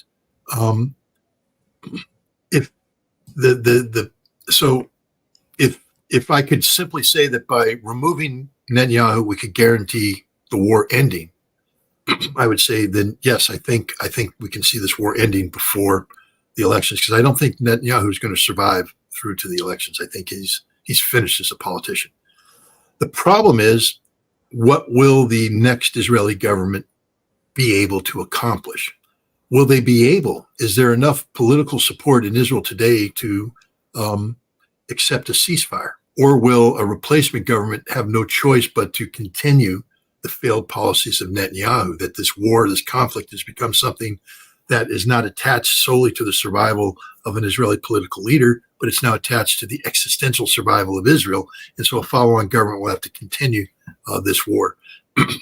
and that's it. If Israel goes to war against Hezbollah, then the war solves itself within a month. Israel can't survive. But if Israel avoids a conflict with Hezbollah, but another government comes in, another government coming in will have to be given time by everybody. You can't expect them to solve things instantly.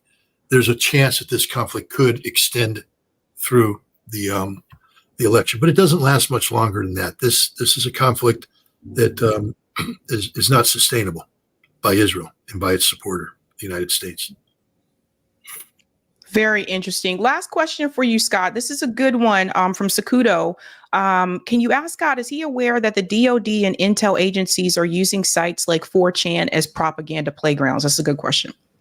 It's a very good question. I don't have the definitive answer. What I can say is this. We work very closely with British intelligence, and we know that GCHQ, which is the guys that get involved in the cyber type stuff. And I think 4chan, again, I'm not an expert, but 4chan's like an internet-based communication system, something like that. 4chan, it's a website, or it's a way people communicate on the internet, I guess, right? Am I right on that? I believe so. I think it is. Again, because you're talking to, ladies and gentlemen, go to a dictionary, open it up, and look up the word Luddite. Okay? Look at the photograph that they have of the person that they call Luddite. It's me. I am the least technologically savvy person in the world. So I'm thinking that 4chan is some sort of communication mechanism on the internet. It's a message board. Okay. And I think it was associated with conspiracy theories for a while, like Q, somebody called Q, or a movement called Q used it. Again, that's my understanding. We know that GCHQ has units organizations, institutions within their ranks whose job is to infiltrate these various groups. And they train themselves up. They take on a covert action, covert nature, and they go in there and they insinuate themselves in there to collect intelligence and to shape thought, to begin to take control of the narrative and move the narrative where they want. And GCHQ can do that globally. The U.S. Constitution, as much as it's been run roughshod over, still has some checks and balances that make it difficult for the United States to have such a sweeping program like that, I believe. But on individual basis, I know that law enforcement and intelligence collectors can get permission to go in and infiltrate communities and do things. And where we can't, I would bet a dime to a dollar that we go to GCHQ and get them to cover the gaps. So I would say that there's a 100% certainty that 4-channel communities have been infiltrated by the intelligence services of either the United States or its allies. Scott, this is the last thing I promise. I showed everyone the video of when you were confronting the Senate and Joe Biden. This is when Joe Biden was still a senator. I'm sure you remember this. And I'm just curious, at that point in time when you were talking about like the weapons in Iraq, did you have any idea that this guy would go on to become president of the United States, like for reals?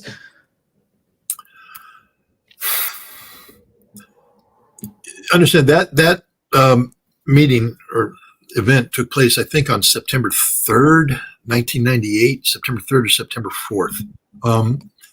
I had resigned in the middle of August of 1998.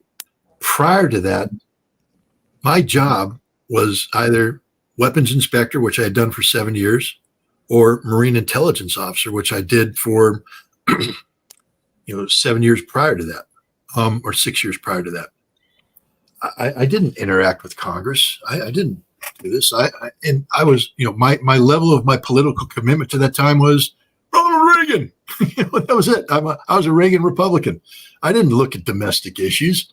I looked at the enemy. I tried to do the job I was given. I wasn't somebody out there fighting the good fight for social justice causes and all this kind of stuff. I didn't understand what I was getting involved in. To give you an example, they sent me a request. They said, we want you to come and testify. Now, the original request would have me testify together with Madeleine Albright, the Secretary of State, and I think Cohen was the Secretary of Defense at the time. I'm sitting there going, guys, I was a major in the Marine Corps. Now, I know I was a weapons inspector and all this stuff, but that's a Secretary of State and a Secretary of Defense. You want me to come and do this? They said, yeah, because I said, I know who they are. I've worked with them. And I'm intimately familiar with the policies, and I know they're lying through their teeth. So you want me to come to the Senate with them on the stage and call them liars and prove it? He said, yes. I said, okay, sign me up, baby. But I thought it was because they wanted the truth. No, they didn't want the truth. It was politics. These were the Republicans. Trent Lott, the Senate Majority Leader, wanted to embarrass the Clinton administration. That was all it was about. Joe Biden was a big Senate Democrat. Joe Biden didn't want this hearing to take place. Joe Biden said, we're shutting this hearing down, which they did through a procedural thing. He said, first of all, he said, Albright and Cohen aren't going to appear on stage with Ritter. They have other things to do, so we don't need to hold this hearing. Trent Lott said, no, we're going to have Ritter come up anyways. And he said, well, no, then we're going to not allow this through Parliament because there's certain things that have to be done. And Trent Lott, what I found out in the history, the first time in the history of the U.S. Senate, and I didn't know this at the time, he suspended the Senate and then he brought it back into order, thereby resetting some sort of parliamentary clock. And then, so I drive up and I'm like, I'm going to testify for the U.S. Senate.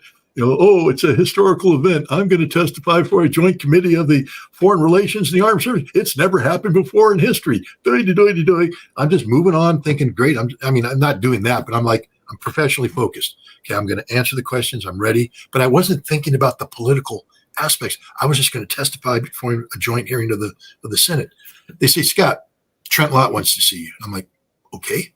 So I go up, Trent Lott, we get the photograph taken, me and Trent Lott. Hey, I got it, signed photograph. Scott, you're a great American. Photograph. And then Trent says, I'm going to walk you into the Senate. I'm thinking, wow, Senate Majority Leader's going to walk me into the Senate. He was walking me into the Senate to send a signal to the Democrats that he's in control. And Biden's sitting there watching this thing going, you son of a bitch. He was just seething about it. So I come up and I'm shaking. Trent Lott moves around and I shake all the Republican hands. And I'm like, what about the Democrats? No, I don't get to shake any Democrat hands. I'm like, well, that's sort of unfair, but Trent Lott leaves and I sit down and it begins. Biden was so furious at me because he thought that I was working with Trent Lott, that I was a Republican. He didn't understand that I wasn't there to be politicized. I was there to tell the truth.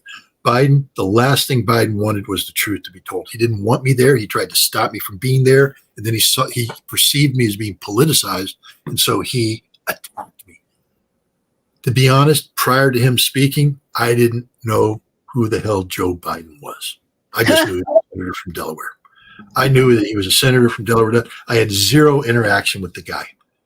As soon as he opened his mouth and speaking, I despised the man and everything he stood for. And I've hated him ever since.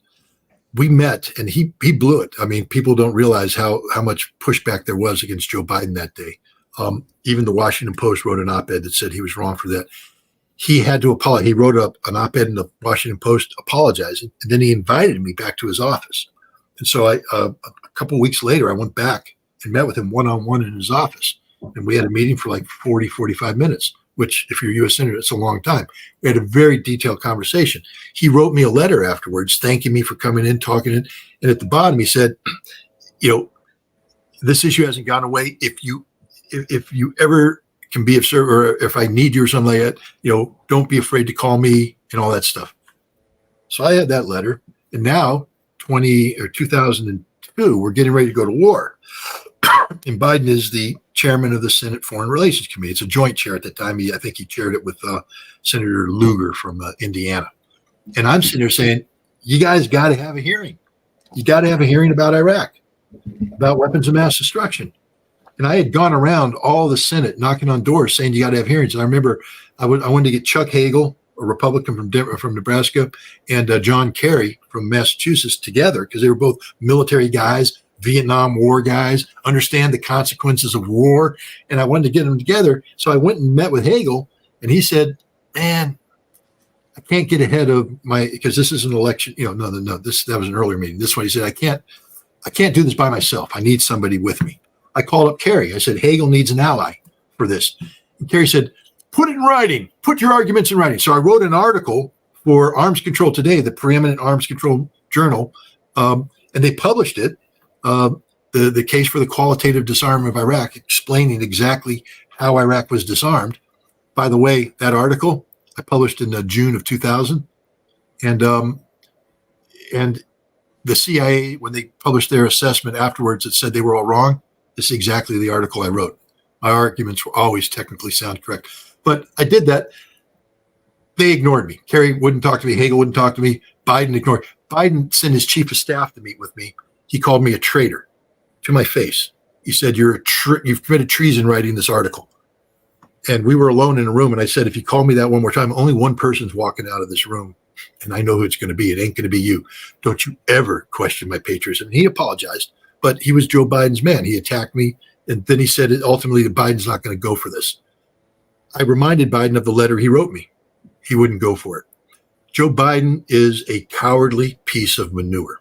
I knew that in 2000. I knew that in 1999. I knew that in 2000. I knew that in 2002. He's a liar. He was briefed in detail. I briefed him in person, and I briefed his chief of staff. He knew all the facts that turned out to be 100% correct. Biden was never interested in the truth. He was always interested in promoting this war, this fantasy war that he had out there.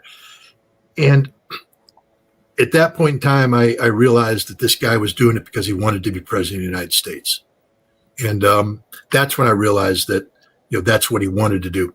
I never thought the American people would elect this man, especially after the Iraq war fiasco, where it was clear that he was a warmonger, a liar who promoted the lies, etc. Why in God's name people voted for him in 2020? I know why, Donald Trump.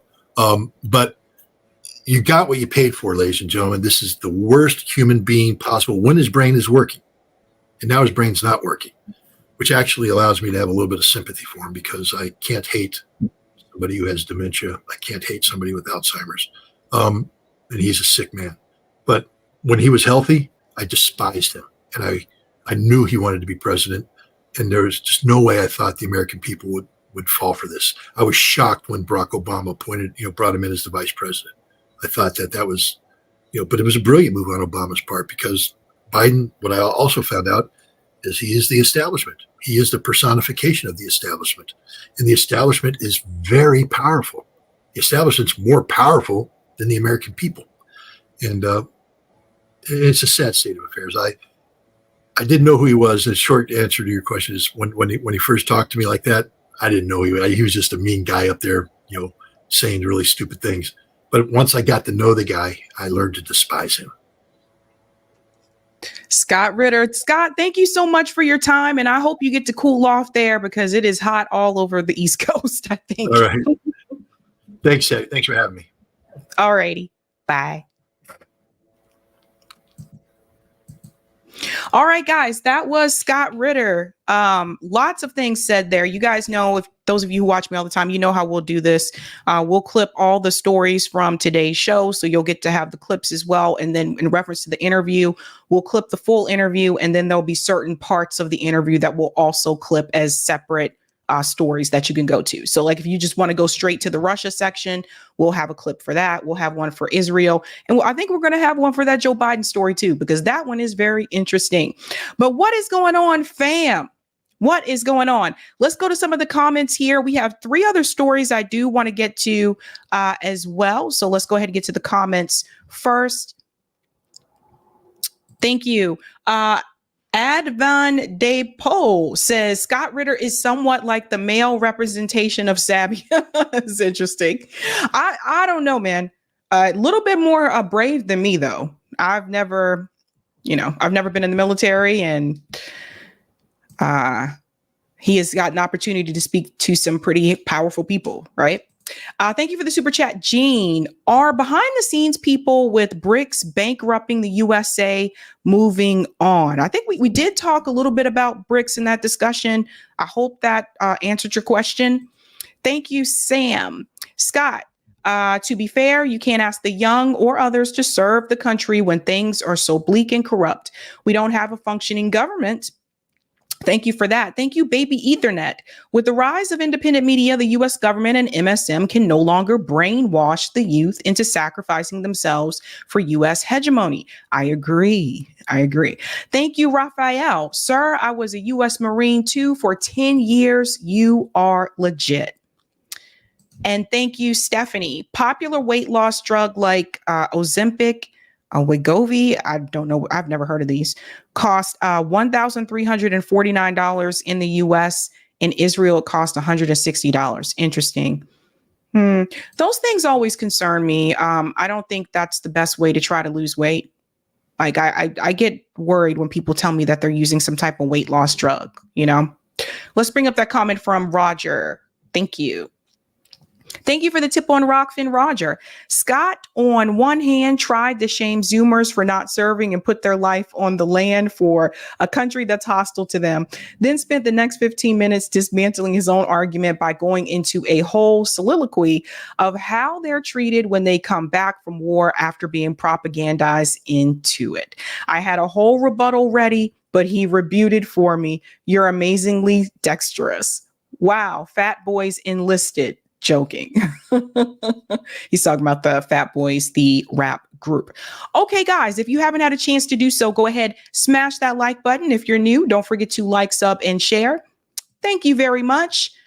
We are going to go to the next news story here. continuing on with foreign policy, we have to talk about what just happened with the United Nations Human Rights Council. So let's dive into this because this is very damning information about Israel. Here's what I got to say. The UN Human Rights Council finally has made a statement about their investigation into Israel's war crimes. They also made a statement about Hamas as well. I feel like this was their way of trying to say, look, we're being fair. We're talking about both sides. But even in that attempt, the allegations against Israel are very damning. And one thing that I want you to pay attention to is the word intent. Remember, what did we say about that word? When we look at the definition of genocide, the word intent is included in the definition. So based on the report from the UN Human Rights Council, they are saying that there was intent. Let's go ahead and bring in that clip here. Listen to this. In relation to Israel's military operations and attacks in Gaza from 7th October, we conclude that Israeli authorities are responsible for war crimes, crimes against humanity, and violations of international humanitarian and human rights law, including extermination, intentionally directing attacks against civilians and civilian. Pause. I wanted you to hear that part right there. This is the UN Human Rights Council saying that they are accusing Israel of extermination. Now, all this time we've been saying genocide. We've said, they're oppressing, they're occupying the Palestinian people. They are saying extermination, exterminating the Palestinian people. They also mention the word intent, intentionally killing civilians.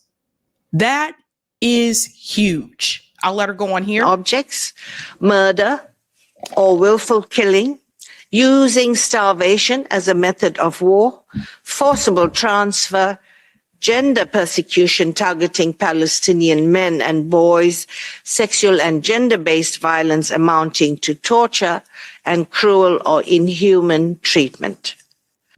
Did you hear that part? Sexual violence, torture. Remember what we've been saying about the IDF. Every accusation is a confession, right? So I don't see Dana Bash and Debbie Wasserman Schultz. I don't see them having a conversation on CNN about Israel's war crimes. There is more.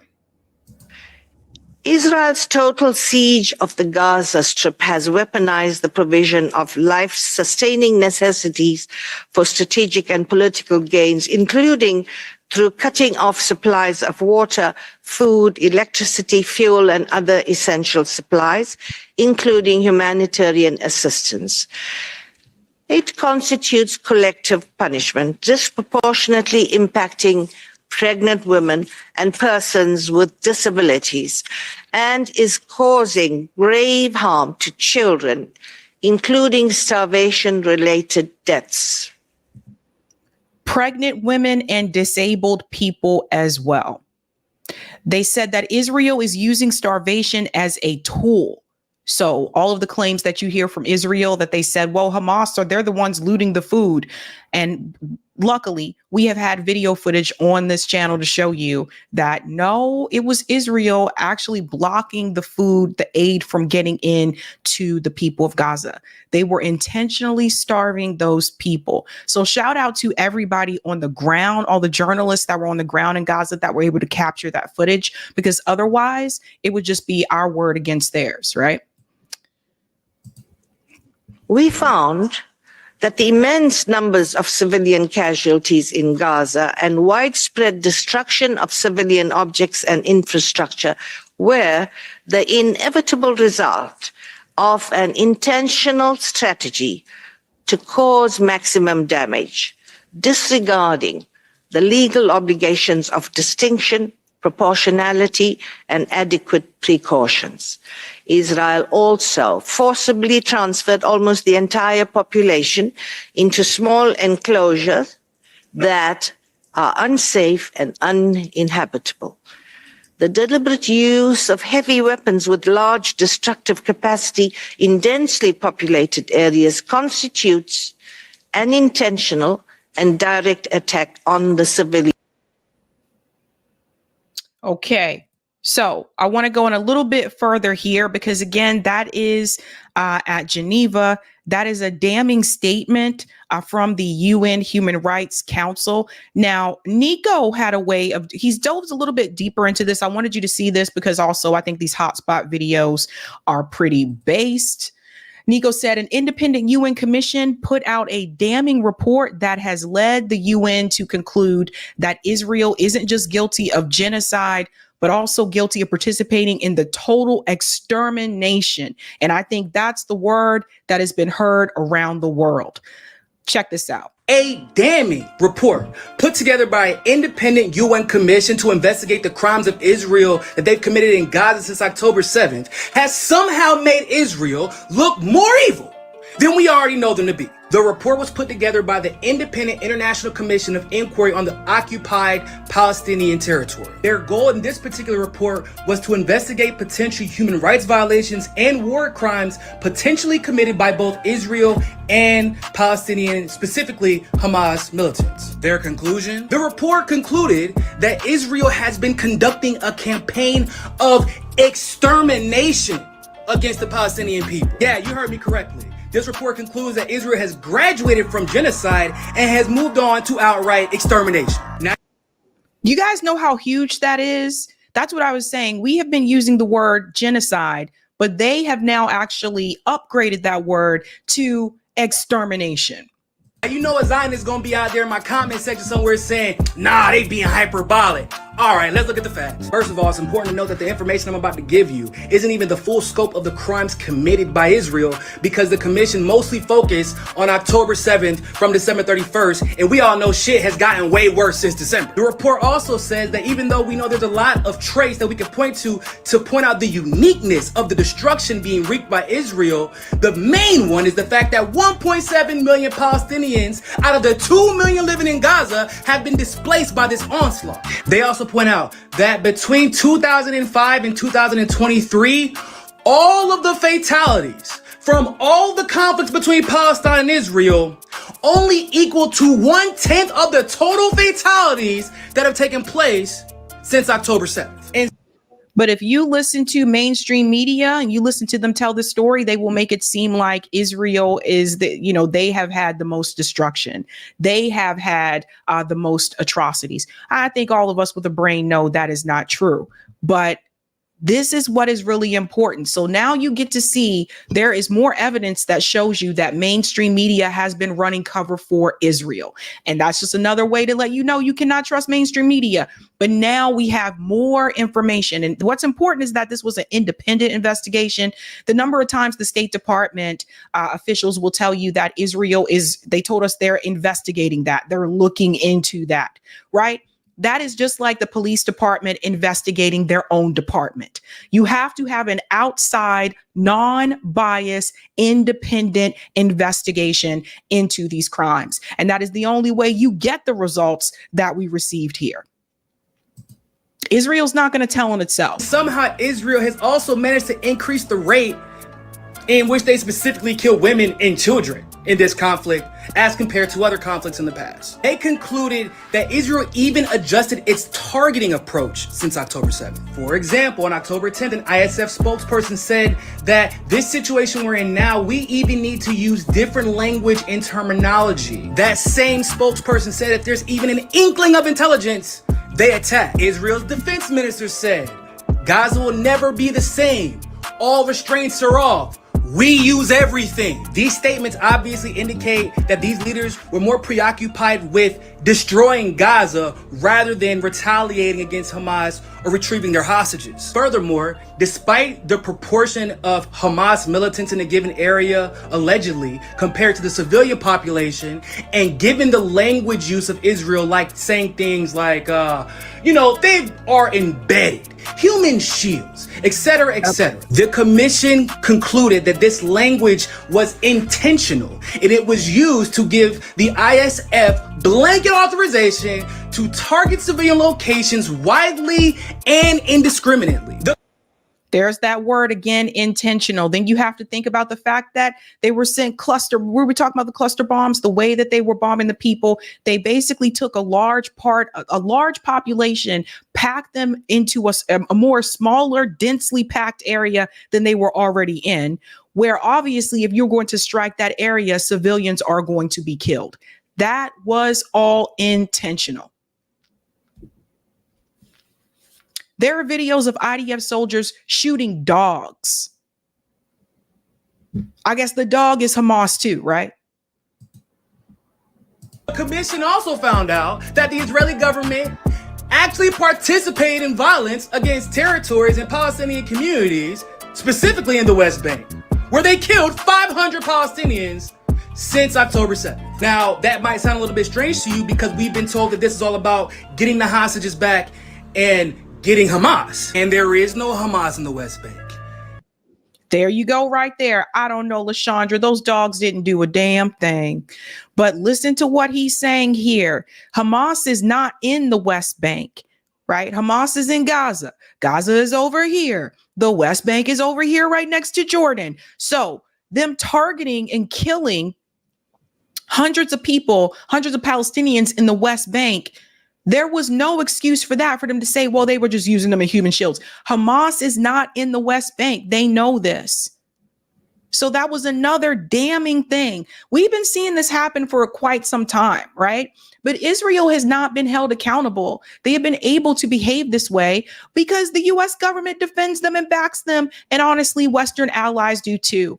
But things have changed. Some of the Western allies are speaking out against Israel. That includes countries like Spain. I believe Norway also spoke out against them. So things have started to change. And eventually it got to the point where the United States and Israel are basically on an island by itself. Do you want to be on an island by yourself? Netanyahu made a statement and he said he doesn't care, even if it means if Israel stands alone, he is going to continue to do what he is doing. So at that point, I think it is best to let them stand alone. Israel doesn't need to have any allies anymore at this point. When you make a statement like that, you can stand by yourself. And when you make that statement, you have no right to get angry with the United States because there was a pause on sending you weapons. And this is the guy, listen to everything that came from this report. This is the war criminal that is coming to speak to Congress. The exterminator. That's what we're going to start calling him. And the hostages are not there.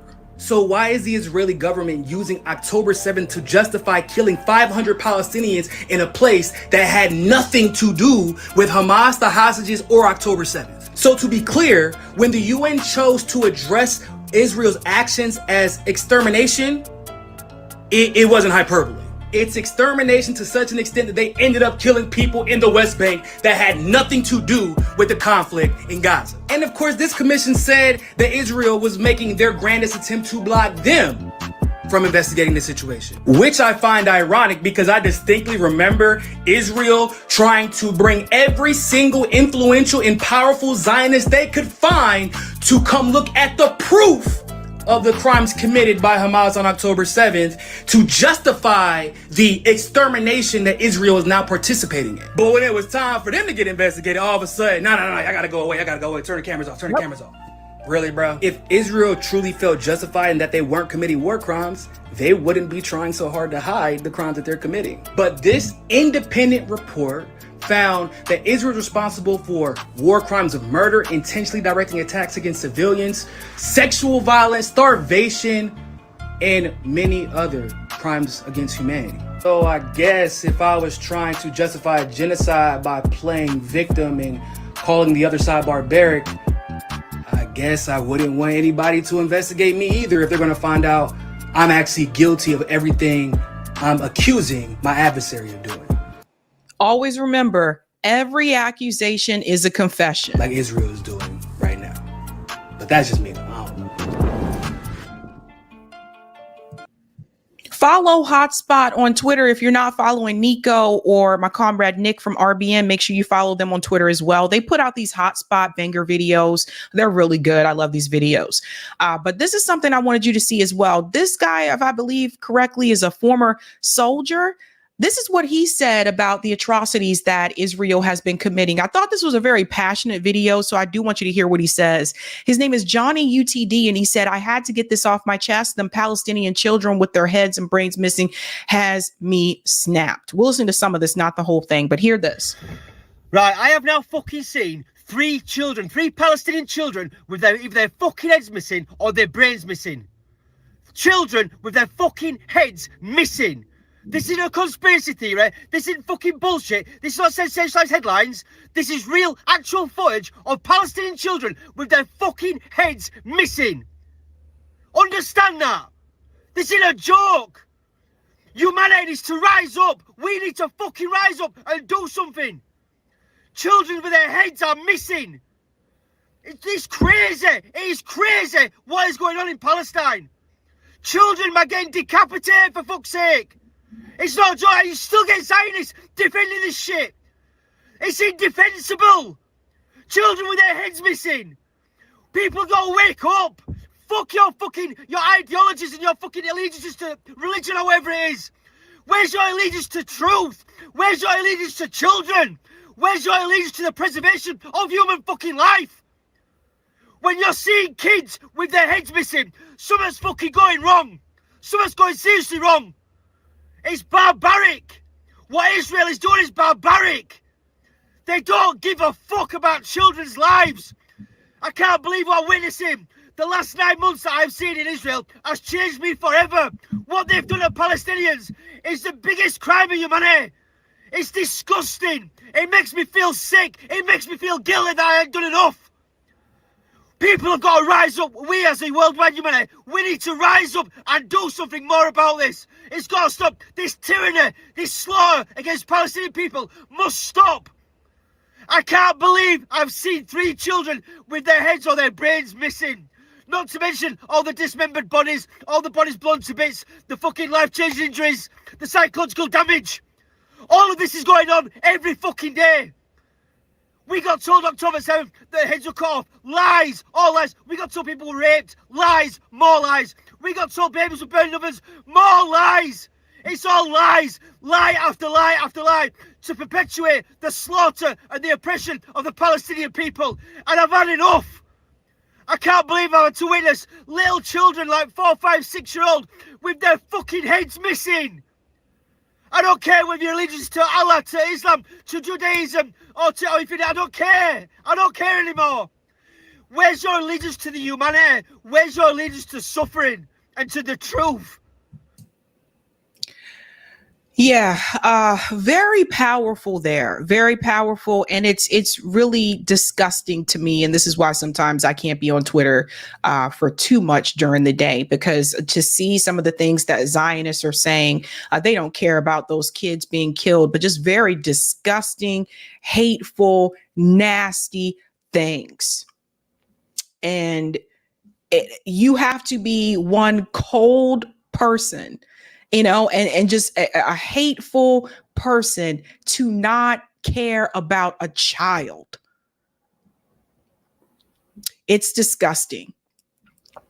But the UN Human Rights Council, very damning statement there. And I wonder what is going to happen from here. But one thing I will say, it does not look good for Israel. I don't think that Israel will ever be able to come back from this. I think that Israel's reputation is ruined. Let's go to some of the comments here. Thank you for the super chat, Trevor. Thank you. I'm hoping private media keeps pushing. Denise, thank you, Sabby. Love you from far away. Really appreciate your shows. We'll send link to all former Surinamis childhood friends. They will love you too. Oh, thank you. And welcome. And our gamer says, this is what Zionists do, sadly. Yeah, it's really sick. Like, it's really sick, some of the things that people have said. SF, this is why I no longer hate respect for You mean have respect for celebrities. They care about their wallets more than humanity. I've been noticing that too. Okay, we're going to try to do this again. The next story, the congestion story. So it could be coming to a city near you, but if you live in New York, it is already coming to you. Did you know that New York City is now going to charge people for driving between certain streets? This is called congestion pricing. I kid you not. It's a real thing. They're also trying to bring it to Boston as well. So it could come to you. Pay attention to this. And we're going to talk about how this is actually not good for workers. Let's go ahead and bring this in. Reduce carbon emissions, improve public. I got to rewind this back. Sorry. Thank you. Starting this summer, drivers will be charged a toll to enter what will be called the Congestion Relief Zone, Manhattan including and below 60th Street. Today, this area has some of the worst traffic in the country. Cars, trucks, buses, cabs, and emergency vehicles stuck in gridlock. Excessive traffic means hours of time wasted, missed appointments, and air pollution. It also means ambulances and fire trucks waste precious seconds responding to emergencies. The new Congestion Relief Zone is a transformative opportunity for New York to finally address gridlock, reduce carbon emissions, improve public health, boost the economy, and make the city a better, cleaner, and more pleasant place to be. The toll. Pause for a second. So I've been trying to warn people about this, that this was coming. Basically, what they're trying to do is they're trying to remove as many cars off the roads as possible. One of the ways that they've done this here in Boston is that they have removed parking spaces. Like if you go to Cambridge, let's start with Cambridge. If you go to Cambridge, particularly near the MIT area in Cambridge, there used to be parking spots on Broadway near MIT. There used to be parking spots on Amherst Street near MIT. The university and the city decided to remove some of the parking because they don't want people to park there. In fact, they don't really want you driving there. What they want people to do is to take public transportation. The problem with public transportation, particularly here, is that it doesn't run 24 hours a day like it does in New York City. And then also, we don't have as many subway stops that New York City has. So it's become more complicated. They implemented bike lanes to reduce the size of the lanes for cars. Then they removed the parking spots. And now Boston City Council is also in talks to start congestion pricing here too. This is what I mean. It could come to you as well. Revenue will be used to make more subway stations ADA accessible, modernize subway signals, buy electric buses, and generally improve transit. It's a win-win. Drivers will get to their destinations faster, and transit users will get better subway, bus, and train service. Find out more at congestionreliefzone.mta.info. So the part that they said there, they said that transit users will get better service. You can give them better service now. You can give them better service without, like, I'm sorry, is this a problem? But you can give them better service now without having to implement that. Now, I want to talk about how this is going to hurt the workers, because this is the part I think that is very damning here. I want to show you where these zones are. Listen to this. The death of NYC congestion pricing. Let's just look at the maps here. How do people commute into Manhattan?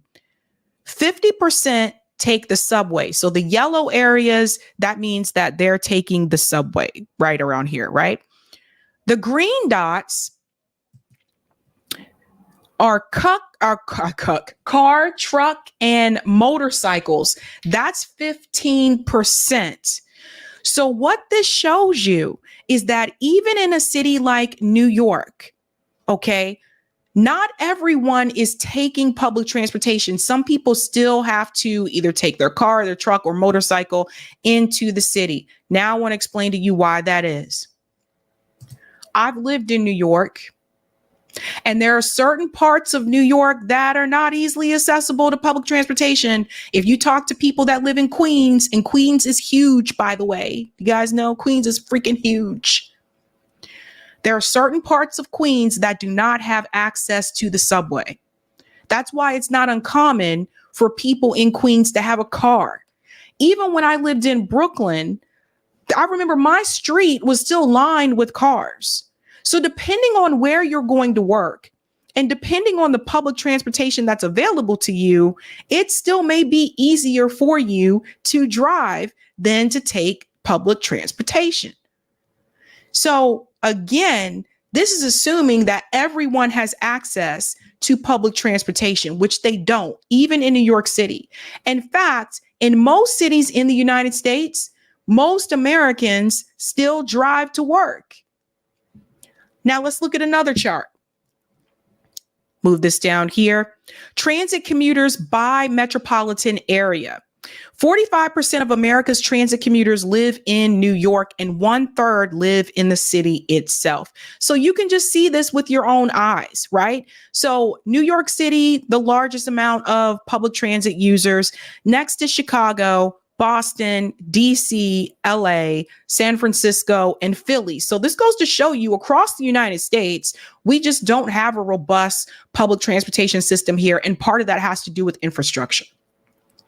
So there's that. We can scroll down here a little bit more. It says, yet in the US, it's extremely unusual for most workers to take public transportation. In 2022, only about 3.1% of Americans took trains or buses to their jobs. About 45% of those transit commuters lived in the greater New York area, Chicago, Boston, DC, LA, San Francisco, and Philly. So let's talk about this as well. We're going to get into this part about Governor Kathy Hochul. That's why it's so important when earlier this month, New York State Governor Kathy Hochul announced that America's first congestion pricing scheme would be indefinitely paused. The policy would have charged vehicles for entering the perpetually gridlocked streets of Lower Manhattan, using the money raised to then fund many of the city's transit projects. Let me stop there for a second. So this is BS. I want everyone to understand how your tax dollars are being used. You already pay taxes to cover the public transportation. They should not charge for congestion transit, for you driving your car in those congested areas. They don't need to rely on that tax in order to give you better public transportation. You already pay for it. In this little scheme that a lot of these cities are doing, Mayor Wu tried to do this in Boston, where she said she was going to charge the restaurant owners in the North End more to have outdoor eating outside of their restaurants. And they fought her teeth and nail. And they told her, no, we already pay for this. How are you going to charge us more? Because you say you have to do more street cleaning in the area, but we already pay for that. Our taxes already pay for street cleaning. So how are you going to charge us more money? They fought that. So this is bullshit. Does everybody understand? This is BS. I want everyone to really take that home with you, because they do not need to charge you more money to give you better public transportation services. You already pay for it. It already comes out of your pocket. Now there's more. This hurts workers. Obviously, if you commute to work using your car, obviously that is going to hurt you. Now you have to pay more just to drive to work. And if I remember correctly, if this is including anything south of 60th Street, I think that would also include the Village. You know, a lot of people like to hang out in that area. I know I do. So there's that as well. So now you are making the workers pay more money because they have to drive to work. How is that right? How is that fair? And then we need to talk about a particular group of workers in particular. We need to talk about the rideshare workers, because I don't think a lot of people thought about this when they were voting on this in New York. What about everybody that works for Uber, Lyft, or drives a taxi? They also now have to pay the congestion price tax. Are you going to tell the Uber drivers and the Lyft drivers that they can't drive or pick people up in those areas? How is that going to hurt them? Is Uber and Lyft going to give them more money to cover that congestion fee? Or does the driver have to pay for it? You see, they didn't think about these things. And then how is that going to hurt the taxi business? Roger Meadows had some things to say to some of the lawmakers that you may have elected. The ones that were progressive, the ones that called themselves socialists, they were supposed to be for the workers. Here's one of the tweets I want to pull up because I think this is important. We should not be paying out-of-pocket expenses for these services. Begin with our taxes already paying for them. Therefore, Metro cards, Easy Passes, the Long Island Railroad, Metro North tickets should not exist.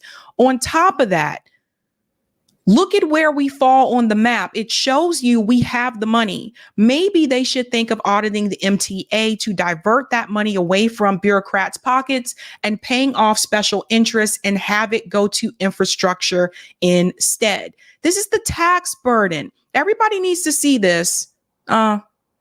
It's too small. And I don't think it lets me zoom in. Sorry. Everybody needs to see this, the tax burden. Where do you fall on this map? This is by state in 2024. New York as a state is at 12%. They're the maroon color. They're the highest tax burden. So why are you taxing New Yorkers more? Why are you charging these people more money? This is insane. New York has gotten to the point now where it's almost impossible for people to even live there. What else are you going to make them pay for? So there's that. They're the highest tax burden. And now you want more money from New Yorkers. You'll see the states not too far behind it. Maine, Vermont, of course, Massachusetts. Of course, you know, we would be there. Rhode Island, Connecticut, basically the Northeast. And then you have California over here. So everyone pay attention to this. Don't forget about Hawaii, because you need to ask your representatives, why are they doing this? Now, Roger said this. He was responding to, this is Julia Salazar. So she's one of the senators. Congestion pricing implementation is urgent. It has already taken too long. It should not be further delayed. Now, correct me if I'm wrong. Isn't this one of the progressive senators that New Yorkers voted for? One of the progressive politicians that said they cared about the workers? Here they are voting against the workers because that is who this is going to hit the hardest. So one of the things that Roger said here, he said, Senator, why are you and your colleagues so intent on taxing working class people? We put you guys in office to tax the rich in Wall Street. Whatever happened to invest in our New York Act? That's where you were supposed to get the money from, not us. Instead, you turned against the working class New Yorkers. Does everybody see what's happening here? All of these social democrats, all of these politicians that are a part of DSA or so whatever you want to call yourself today, social democrats, DSA, socialists, but within the Democratic Party, one of the big things that they continue to stand by is that we are for the working class. Here they are implementing policies that work against the working class. Is anybody going to hold them accountable for this? These are your representatives. These people should not be reelected. Here's another one. Some of you may be familiar with Jabari Brisport, probably one of the more popular politicians. Jabari Brisport is a socialist. Thought the congestion pricing decision was bad? Wait until you hear about the tens of billions in money the governor denies working class New Yorkers every year by blocking new taxes on the rich. Roger responded and said, that's what you fight her on. Do not come to us to force us to get more taxes. If she does not want to tax the rich and her big money donors on Wall Street, then it is time to push Jay Sanders, New York, the New York Public Banking Act, that would allow municipalities like New York City to charter their own public banks to take in municipal taxes as deposits, aka tax deposits, mark them up, then issue out as lines of credit to finance infrastructure, creating jobs in infrastructure, generating state tax income that is used to pay back the loan to the bank that created its job in the first place. So again, Roger has actually met these politicians. It's not like they don't know who he is. These are people he's actually spoken to in person. Roger has attended these meetings in Albany, New York. It's not like they never heard of this guy. So again, ask yourself that question. Why are these so-called progressive Democrats, socialist Democrats, or whatever they are, why are they voting against the workers? You thought it was bad when it was AOC and the railroad workers. That was nothing. That's nothing compared to what's happening on the local level. So you got the local DSA politicians also working against the workers. How is that okay? I don't think it is. They have the money, fam. They have the money. What a hot mess. Let me go to some of the comments here. Shout out to Ujuzi Tech for becoming a Sabby member. Desert Mantis says public transportation is not reliable or frequent enough. No, it's not. But they don't want you to drive anywhere. What they want ideally are 15-minute cities. They want you to either bike or walk or take the public transportation everywhere.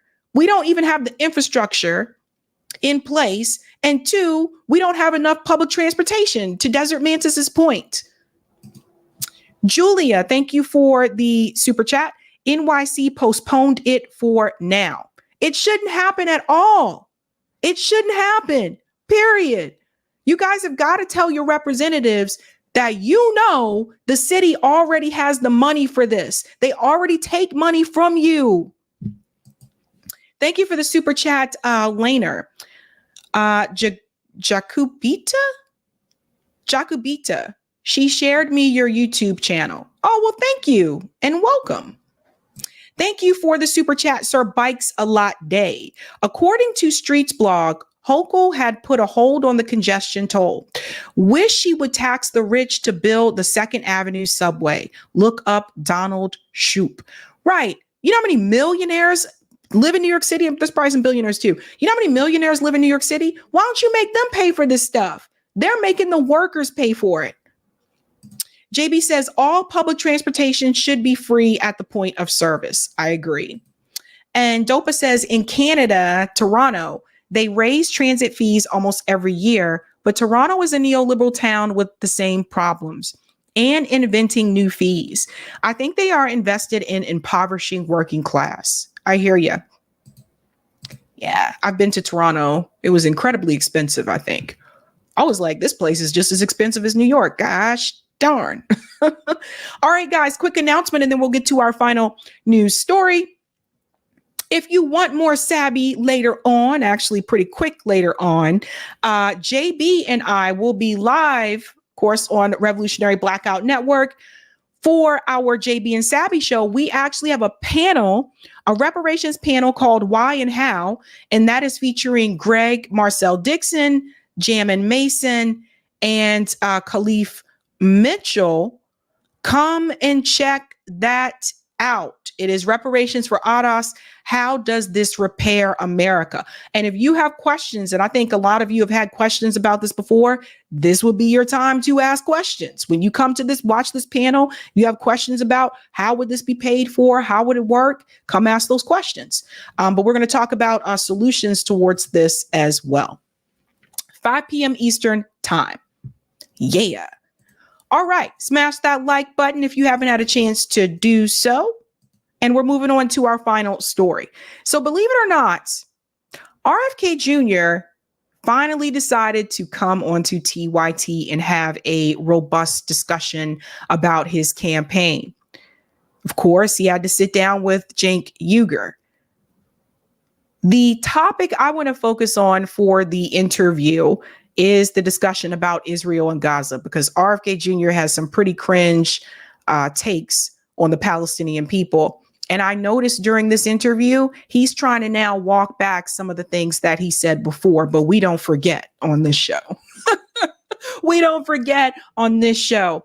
I also think it was interesting that he's willing to sit down and have this conversation with Cenk Uygur, who has been very vocal and supportive of the Palestinian people. And he's debated people multiple times about this issue, whether it's Piers Morgan's show or other platforms as well. I thought it was interesting he's willing to sit down and have a discussion with him, but he still is not willing to have that discussion with Max Blumenthal, even though he said he would. Very interesting. Let's get into it. It gets crazy. So so help me try to understand what you're thinking here. You talk in such harsh language about the Palestinians, talking about bombing them to denazify them. Last I checked, you still were not for a ceasefire after 37,000 dead. You talk of Palestinians oftentimes as terrorists. It's perplexing. So. Wait a minute, no, I don't talk about Palestinians as terrorists. I don't believe that. I consider myself extremely pro-Palestinian. Pause. So watch what he does after he says he considers himself to be extremely pro-Palestinian, which is an outright lie. That is a blatant lie. Watch the next comment. And by the way, my dad there was a Palestinian who was involved in the murder of my father. He didn't kill him, but he was involved in the ambush. So that's how he follows that up. After he says, I'm very pro-Palestinian, which is a fucking lie. RFK Jr. he should be ashamed of himself. Just disgusting. Just disgusting at this point. He said the things that Cenk said he said, right? But he follows that up with, there was a Palestinian that was involved in my father's death. That's what you follow up with after saying, I'm very pro-Palestinian. Does that sound right to you guys? No, it doesn't at all. Let's go on. It gets worse. And then my brother and pled guilty. My brother then was hijacked by Black September, by the Palestinian group 5 years later, and his plane was brought to Yemen and blown up, and with the terrorists demanding the release of the person who was convicted of my father's murder. When Sirhan was convicted, my family wrote a letter to Judge Walker asking him not to apply the death penalty to Sirhan. And as you know, I've been to meet Sirhan. I fought very hard for his release. And, I go by facts. I don't go by passion. I don't go by prejudice. I don't go by pressure. I just don't see how, and I think Hamas is the villain. The Palestinian people are not the villain. Hamas is a terrorist group. It's a terrorist group that is committed to the annihilation of Israel. So you see how he's trying to walk back his comments? Now he's saying the Palestinian people are not the villain. That is not what he said before in previous interviews. When he interviewed on Breaking Points, he also said that the Palestinian people were pampered. You see how now he's trying to walk back he's trying to change some of his rhetoric? How disgusting. You're pathetic. You're pathetic. Someone, you tell him I said it. You own your statements. You are pathetic. Israel, Hamas has been attacking Israel with rockets, 2,000 rockets a year since 2006. It ended the invasion October 7th. I can't conceive that any other nation in the world that if they were attacked in that way with that kind of savage brutality by a government or a group that has sworn to the annihilation of their country, that wants nothing else, that will not negotiate for anything else. I don't say how you leave them ruling Gaza and then try to rebuild it. And I want to look, I have a tremendous compassion for what's happening there now. Every death there is heartbreaking. Oh, now these things are heartbreaking, and he has compassion for the people that he called pampered, the people who get bad water, the people who 95% of the water isn't even clean. You know, these are the people that he called pampered, the people who have to worry about Israel coming into Gaza and mowing the lawn. It's not just about what happened on October 7th. It's about everything that happened before then, too. And RFK Jr., the moment his campaign was accused of being anti-Semitic, because of comments that he made about the jab, the moment that happened, this mofo went so hard, core and love fest with Israel to the point that it was way over the top, and it was so damn bad. He aligned himself with people like Rabbi Shmuley, this guy who's just a freaking hustler. It's disgusting, pathetic. And now here he is trying to now trying to change some of the words that he said about the people. We have not forgotten. We have not forgotten. And neither did Cenk Uygur, and he's going to bring these things up. And I think all of us feel that way, but it was Hamas. I blame Hamas, not Israel. So. Okay, yeah, well, see, that's where you're wrong, not because Hamas is innocent. No, you blaming Hamas makes sense. They did October 7th. Everyone agrees, great sympathy to Israel, 1,200 people killed, and sometimes in brutal fashion, 34 kids killed. So you go after Hamas, I agree with you, okay?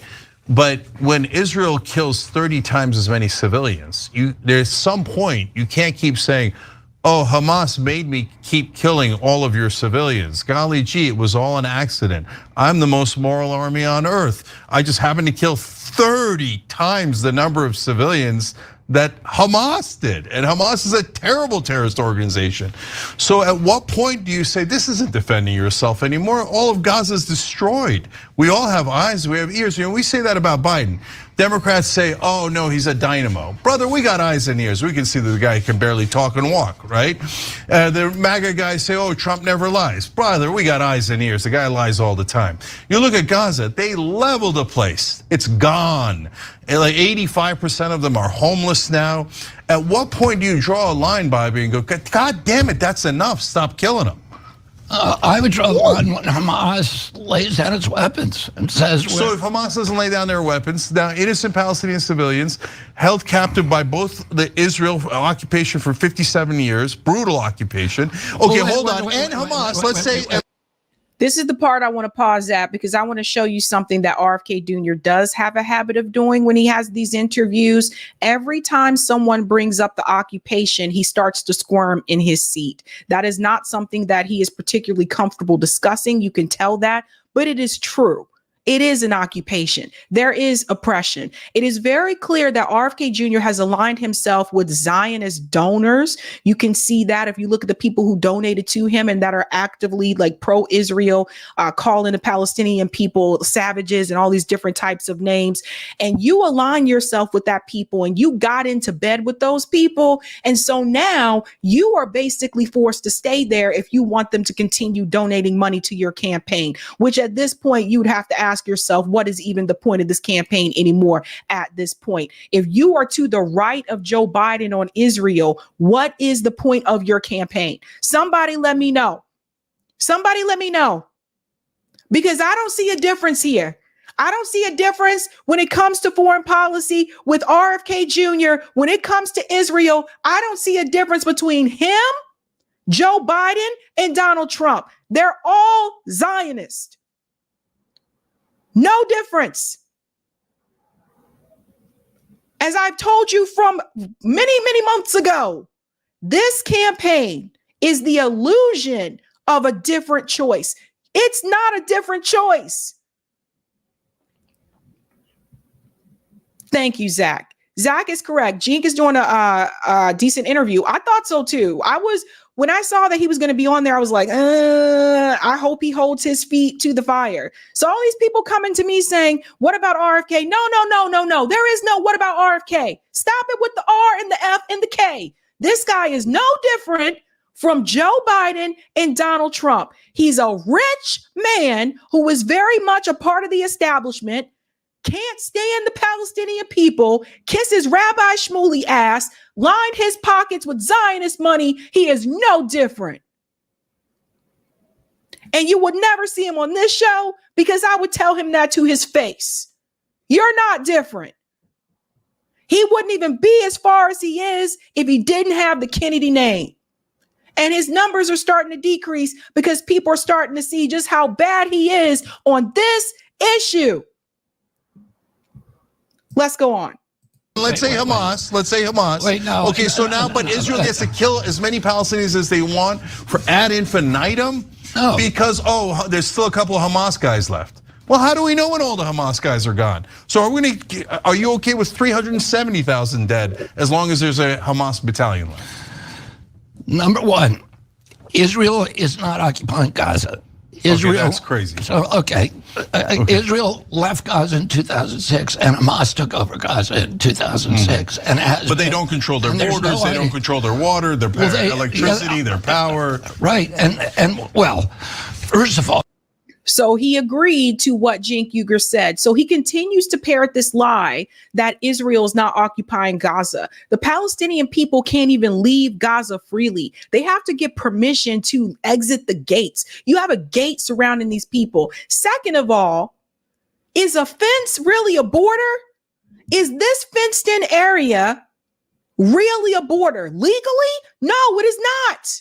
They have occupied those people. You enclose those people in an open air prison. They are occupied. They can't just open the gate door and walk out whenever they want to leave. How is that any different from people in a prison in the United States? If you go to a prison, can the prisoners just open up the gate and walk out? No, that is the same situation with Gaza. RFK Jr. wants to sit here and tell you that these people are not occupied. They control nothing. Israel controls the resources, the land, the air, the water, the sea. They control how much water goes in. They control the electricity. They control whether or not the Palestinian people can leave Gaza and go to a hospital in Israel to have surgeries. There are Palestinians that have died from cancer because Israel won't let them come to the hospital to get the treatment.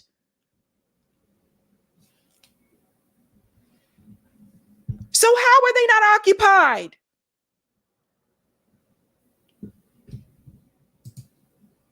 Oh, their water comes from desalination plants that are local. Israel has provided fuel from those plants. Gaza, but Hamas blaming Israel for turning them into an open air prison is like it's like the guy who kills his parents and pleads to the court for mercy because he's an orphan. But that's no, it is not, because the Palestinians are not the children of Israel, right? So the Israeli people are not their parents. That's the dumbest analogy that I've ever heard. Who comes up with this? Who comes up with this?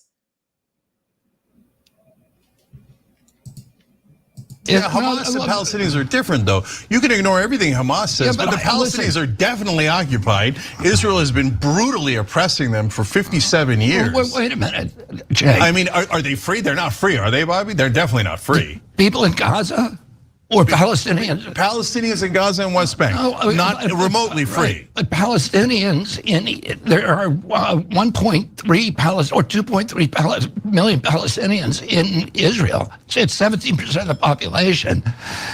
They have apartheid rules and laws. They have passports that they have to follow. Even the Christian Palestinians don't have the same rights as Jewish people, the Jewish Israelis. You guys understand this? Christian Palestinians and Jewish Palestinians do not have the same rights as the Israeli Jews in Israel. This guy is just repeating AIPAC and Zionist talking points. And I know this because he gives the same responses on every interview about this issue. He says the same things over and over. They're not occupied. They're not oppressed. There's 1.something million Palestinians that live in Israel under apartheid laws. Can't walk on certain roads. Even CNN has shown this. CNN showed you what it is like to travel on the roads depending on what passport you have. As an American, you have more rights and access if you were to go to Israel than people who were born there that are Palestinians. Isn't that a damn shame? Israeli Americans can go to Israel and take a Palestinian's home. How is that fair? And they have all the rights of anybody else in Israel. They can vote, they can serve on the Knesset, they can, yeah, but how about the 5.5 million that have no freedom, that are in the West Bank and Gaza Strip being kept in prisons for decade after decade after decade, using the excuse of, well, there's one Hamas guy that says Israel should be annihilated, so we're gonna occupy 5.5 million of you. Well, there's all. Let me pause here for just a second, because I hate when he makes this excuse. Well, the Palestinians in Israel, they can vote. They're supposed to be able to vote, you dumbass. That is not a win. That is not an own. You know, it's just like somebody saying that shit here about black people in the United States. Well, you know, black people, you know, you guys get to vote now. We're supposed to be able to vote, you idiot. Why do people fall for this? This is the dumbest shit I've ever heard. What do you mean they're allowed to vote? When you say that, RFK, you're basically saying that you do see them as less than. Let me see how we show this shit. See how people reveal themselves. Why would you make that statement? They get to vote. They're supposed to be able to vote, you idiot. Always a jerk who's going to say, oh, I think Israel should be annihilated. I think this, and not only that, it's a greatly ironic argument that, hey, Hamas doesn't want Israel to be a state. And then Israel turns around and goes, I'm not going to let the Palestinians be a state. So aren't they worse than Hamas? Because it's not theoretical. They are literally preventing the Palestinians from being a state. That is what you say. Hamas is so terrible because they would prevent Israel from being a state. Well, Israel's already doing that to the Palestinians. Yeah, so Israel, so the Palestinians have been offered a state repeatedly in 1922, in 1930. Are you gonna let me finish? All right, go ahead. Because you just went on a rampage. Go ahead. Okay, 1922, 1937, 1947, 1973, 1967, 1973. Each time they were offered, Israel offered them, the United Nations offered them, the League of Nations offered them, Britain offered them their own state in exchange for peace. 90% of the Palestinian mandate of Palestine was given to the Arabs. Only 10% was given to the Jews. So wait, in 1948, no, they got half the land, and when they were only a third of the population. 1922. 1922. Okay. Yeah, 1922. But Bobby, in 1922, it was all Palestinians. So it's like saying, oh, okay, we're going to take 10% of your land. Are you okay with it? They say, well, no, I don't want you taking 10% of my land. Well, then it became 50%. Now it's like nearly 75%. Okay. I mean, if you want to go back. But the Palestinians sided with the Ottoman Empire, fought with the Ottoman Empire. Mufti al-Hussein, who was the head of the Palestinians, was running the Arab Legion in the Ottoman army. The Ottoman army lost the war, and its empire was broken up.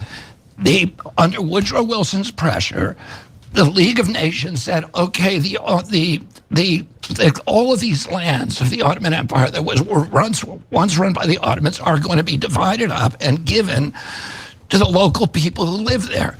The British came in and said, can the Palestinians and Jews live together in one land? First of all, the Jews had fought with Britain. They fought with the Allied powers. Mm-hmm. The Arabs had fought against them. When you lose a war, there's a consequence. Britain made a promise to the Zionists, you will get your own nation. They didn't give them everything they promised. They gave 90% of Palestine to the Arabs, and they left a little sliver, 10%, for the Jews. Pause. So here's the problem here with RFK's statement, and I want you to compare this to what has happened in this country, in the United States. First of all, Britain had no right to make that decision about someone else's land in the first damn place. So there's that. RFK Jr. will never mention that. He'll never tell you that, right? I don't give a fuck what Britain said. was supposed to happen about someone else's land. Britain was out of line. That's the first thing. The next thing is this, they were offered as a state before. It does not matter what they were offered when Israel would not allow it to happen. Okay. So when you hear that talking point, that's how you push back on that. Okay. This whole thing would not allow it to happen. They were never offered a full state. They were never offered the right to return. People have to push back on that. It's disgusting. It's disgusting. When you look at the apartheid that is happening in the West Bank, some people have said this is worse than apartheid South Africa. This is what people have said that have been there and have seen it. I've interviewed people on the show who've been to the West Bank. This is ridiculous. Now, how can you oppose the apartheid in South Africa, but you're approving of the apartheid in the West Bank? You got RFK out here basically making excuses for Jim Crow-like conditions. That was apartheid here in the South, in the United States. He's defending it. What the fuck is wrong with this clown? Bring this to his attention.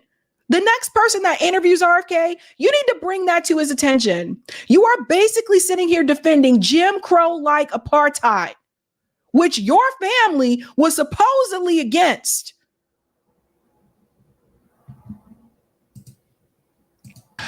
The Jews started their own nation in 1948. The United Nations approved it, but the Arabs said no. The Arabs were offered their country. The Jews were offered theirs. So listen, I'm not going to. Since then, All right. So just let me finish. On numerous occasions since, Israel has offered with Ehud Barak, with Yasser Arafat, everything that the Palestinians had previously asked for, which was the 1967 borders. No, they did not. They never offered them everything that they asked for. They never offered them the right to return. And incidentally, Cenk, up until 1993, the official position of the entire Arab League and the Palestinians is that Israel could not have a state even the size of a postage stamp. But they do have a state, Bobby, right? And the Palestinians don't. And you want to perpetuate that injustice? No, but the Israelis have constantly offered them again and again. Let's have your state. We'll trade it for peace. Okay, so look, I don't want to get into a giant debate about this because we could just debate it for hours. Yeah. I'll just say I just want to ask you two questions about it. Look, on the peace treaties, we can go back and forth. You say, oh well, we offered it. I say, yeah, if you come to somebody who says, give me half your house. And the guy goes, why should I give you half my house? No, I reject you. You go, you rejected my peace treaty. Now I'm taking half your house. Now I'm taking 2/3 of your house. Now you're arguing again, because all of these things I can answer. So if come on. Bobby, they started with 10%, now they got 2/3, and you're still saying not enough. Not enough. Squeeze the Palestinians more. Squeeze them more. So tell me, when do the Palestinians get a state? Can they do the same exact thing that Israel did? Say, go to the United Nations and ask for a state. Can they do that? Isn't that fair? Well, they gave them a state. They gave them Gaza, and they didn't, Bobby. Look at it. They cut off the water, the power, the border. Now, just blatant lies. Gaza is not a state. I don't know how many times I have to say this. Al Jazeera has debunked this multiple times that fence around Gaza is not a legal border. Gaza is not a state. This guy he's all over the place. Who's voting for this clown? Like, he's all over the place. This is who you want to be president of the United States? Jesus Christ. Not a state. You know that's not a state. It's technically not a state. It's legally not a state. It's the reality not a state. It's come on. It's not in the reality-based world. You think Gaza controls its own borders? You think it controls its own water and power right now? Or can Israel obliterate it at any time that it wants? Can I answer that question? Or are you just going to start filibustering again? No, you're the guy. I'm asking you a question. Do the Palestinians ever get to have a state? Can they go to the UN and do the same exact thing Israel did? Okay, are you going to let me talk? Go ahead. Okay. You talk about the border. Well, Hamas, the day that it took over, began attacking Israel, sending commandos across, sending rockets across on civilian populations.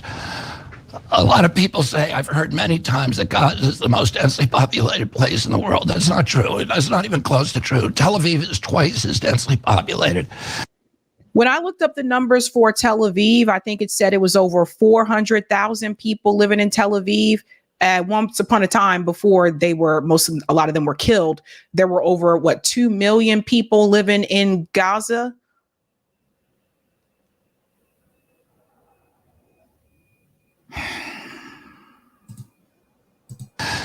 Hamas sent 2,000 rockets a year onto civilian populations in Tel Aviv. Almost all, there's millions of Jews who live in bomb shelters because they're being attacked all the time. No other nation would put up with that. Israel did something that any nation would do, which is to put up a fence and said, we don't want any more commandos coming over here and killing our citizens. Israel killed Palestinian people before they put a fence around Gaza. This goes all the way back to the Nakba. And if he wants to just say that's the reason for Gaza, he still does not give an explanation for the West Bank. Hamas is not in the West Bank, guys. Why are they killing people in the West Bank? Why are there Israeli settlers squatting inside Palestinians' home or right outside their homes, waiting for them to leave and go to work so they can take their house? He'll say nothing about that. He'll come and say, well, I don't agree with Netanyahu. No, motherfucker, yes, you do. You do agree with Netanyahu. Let's just keep it real, folks. He does agree with Netanyahu. He does approve of these goddamn policies. If he didn't, he would be speaking out against it, and he doesn't. Every time a mic is put in front of him about this issue, he defends Israel to the T. Because he aligned himself with the people who are donating to his campaign that are Zionists, and all he's heard is their side of the story. I don't care how many times you went to Israel, RFK. You ain't never been to Gaza. Have you walked into Gaza? Did you ever have to drink the dirty water? Ever? Huh? Have you ever seen how the people they took the olive trees from the people in Gaza, so they can't grow the olives? They're not allowed to fish on their own freaking coast. An absolute disaster, an absolute mess. So I don't want to hear about, I don't care what happened in Tel Aviv.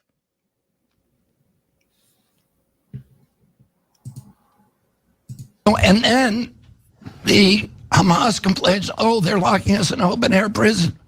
Well, they can still leave through Egypt. So there's more than one border to Gaza. They are not supposed to go into Egypt. This is another thing we got to push back on. Do you hear what he just said? That is RFK Jr. calling for the displacement of the Palestinian people. He said, well, they can leave through Egypt. It is not Egypt's responsibility to fix the problems of the U.S. government and Israel. Does everybody hear this shit? What would you say to black people who have been gentrified here in the United States, RFK? Would you just tell them, well, you can always just go to such and such? Would you tell people who've been pushed out of Roxbury, who've been pushed out of Mattapan, well, you can always just, move to Rhode Island? What kind of mess is this? Here he is calling for the displacement of the Palestinian people. Just go into Egypt. All those years of being a Kennedy, all those years of your family's legacy of actually claiming to care about some type of social justice and civil rights for people, and none of that got through your goddamn head. It just boing.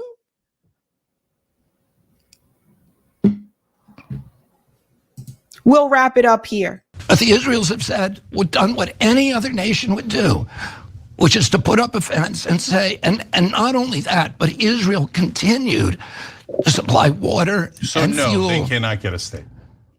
You're supposed to provide, the people are supposed to have water. They're supposed to have water. Jesus Christ. I can't.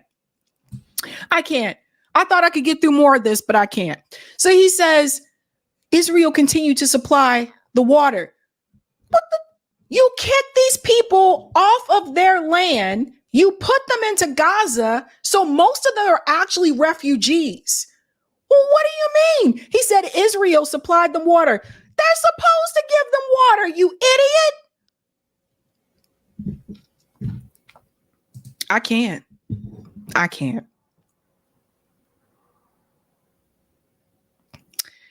Well, kudos to Cenk for being able to even have that discussion. RFK Jr. was invited on this show long ago, multiple times, and his campaign team didn't want him to come onto this show. Actually, they didn't want him to go onto any of the left shows. I don't know what they're afraid of. Maybe they're afraid I would talk to him in that way. And I would at this point talk to him in this way because he's a fucking propagandist. That's why he's not having this conversation with Max Blumenthal. That's why you ain't seen him on any of these left shows. I haven't even seen RFK Jr. go on to Useful Idiots. He hasn't even been on the Katie Halper show. She's a lot nicer than me. What does that tell you guys? All right. I have to get ready to head to the panel on RBN. So you guys come check us out there. Eric is going to wrap up with the super chats. And Eric, when you're done, just hit in the stream. You know how to do it, right? Sure. Okay. Will do. All right. So Sabby's running off to the panel because that starts in 10 short minutes. I'm going to put the link to that in the chat again. Make sure you catch that in 10 minutes. And meanwhile, let's see what you had to say here in Super Chats. Thanks for the Super Chat, Roger. On the last story, MTA has a $20 billion budget, bigger than a lot of states. Yeah, I mean, the scale of things in New York City is pretty almost unimaginable. Like the NYPD police department is like a whole Homeland Security division. It's crazy. Thanks for the super chat, Sonny Robinson. On Black Jesus, protect President Putin at all costs. Black us America. All right. Thanks for the super chat. Thanks for this one. With our eyes rise. Greetings, Sabby. Consciousness, peace, Uhuru. Green Lover's Dream, owned by us, owns and is the name of Cenk's studio iPad, not yet released. Take a look. All right. Thanks for that chat. And thanks for the super sticker, Christian Affirmation. Appreciate that. And let's look at, JB put this in a while, of course, about the RFK interview, saying, yep, all of this has been confirmed by journalists. RFK Jr. is denying Jim Crow-like conditions. He would deny what our families went through in Jim Crow. RFK is horrible on this topic. You're getting that right. Let's adjust my camera for the light here. And we got a couple more here. Let's see. Thanks for the super chat. Girly Blessed. Statehood is for colonies. Of course, they rejected colonizers' statehood. Yeah, talking about the Palestinians. And, this is, of course, a Zionist talking point in that... the Palestinians have never been offered anything that looks like justice, for what they went through. And I got to hit one here. All right, yeah. So Miranda Ferris said, "Love the stained glass panels in the window. I didn't paint them, but I know the person who did is awesome." And where's the kitty? Yeah, Kiva. If she were here, I'd put her on, but. Kiva might be out looking for more mice. And let's see. We had this one. Thanks for the super sticker, Yin Yang Eclipse. Appreciate that. And thanks for the super chat, Naz M. Love your passion, Sabrina. That's how I feel. Yeah, I mean, it's there's a lot to be passionate about and angry and yelling about. So I'll just finish it. I'll just finish this off here. So Sabby and JB are going to be coming on very shortly. The one thing I'll leave you with is always follow the money and the corruption. And personally, I think the way to fix this stuff is to make corruption become politically toxic. We need to be pointing it out, calling these mofos out, with their corruption and they're just doing it for the money. They work for the billionaires, not us. And we need to build a mass movement around that. And I'm going to leave it at that. I'll put the let me put that link in one more time for the RBN stream. That's the Sabby and JB show. They're gonna have a really good panel coming up about reparations. And let's see then if I can play this outro video, because she usually does it. Here we go. All right. So should I try and say the tagline? Have a good night, even though it's day. Keep up the fight. Anyways, I don't do this as good as Sabby, but here we go. We'll see you next time. The next Sabby show is on Tuesday. She's taking a little time off, but you can catch her in just about 5 minutes. Hit that link. All right, we'll catch you next time.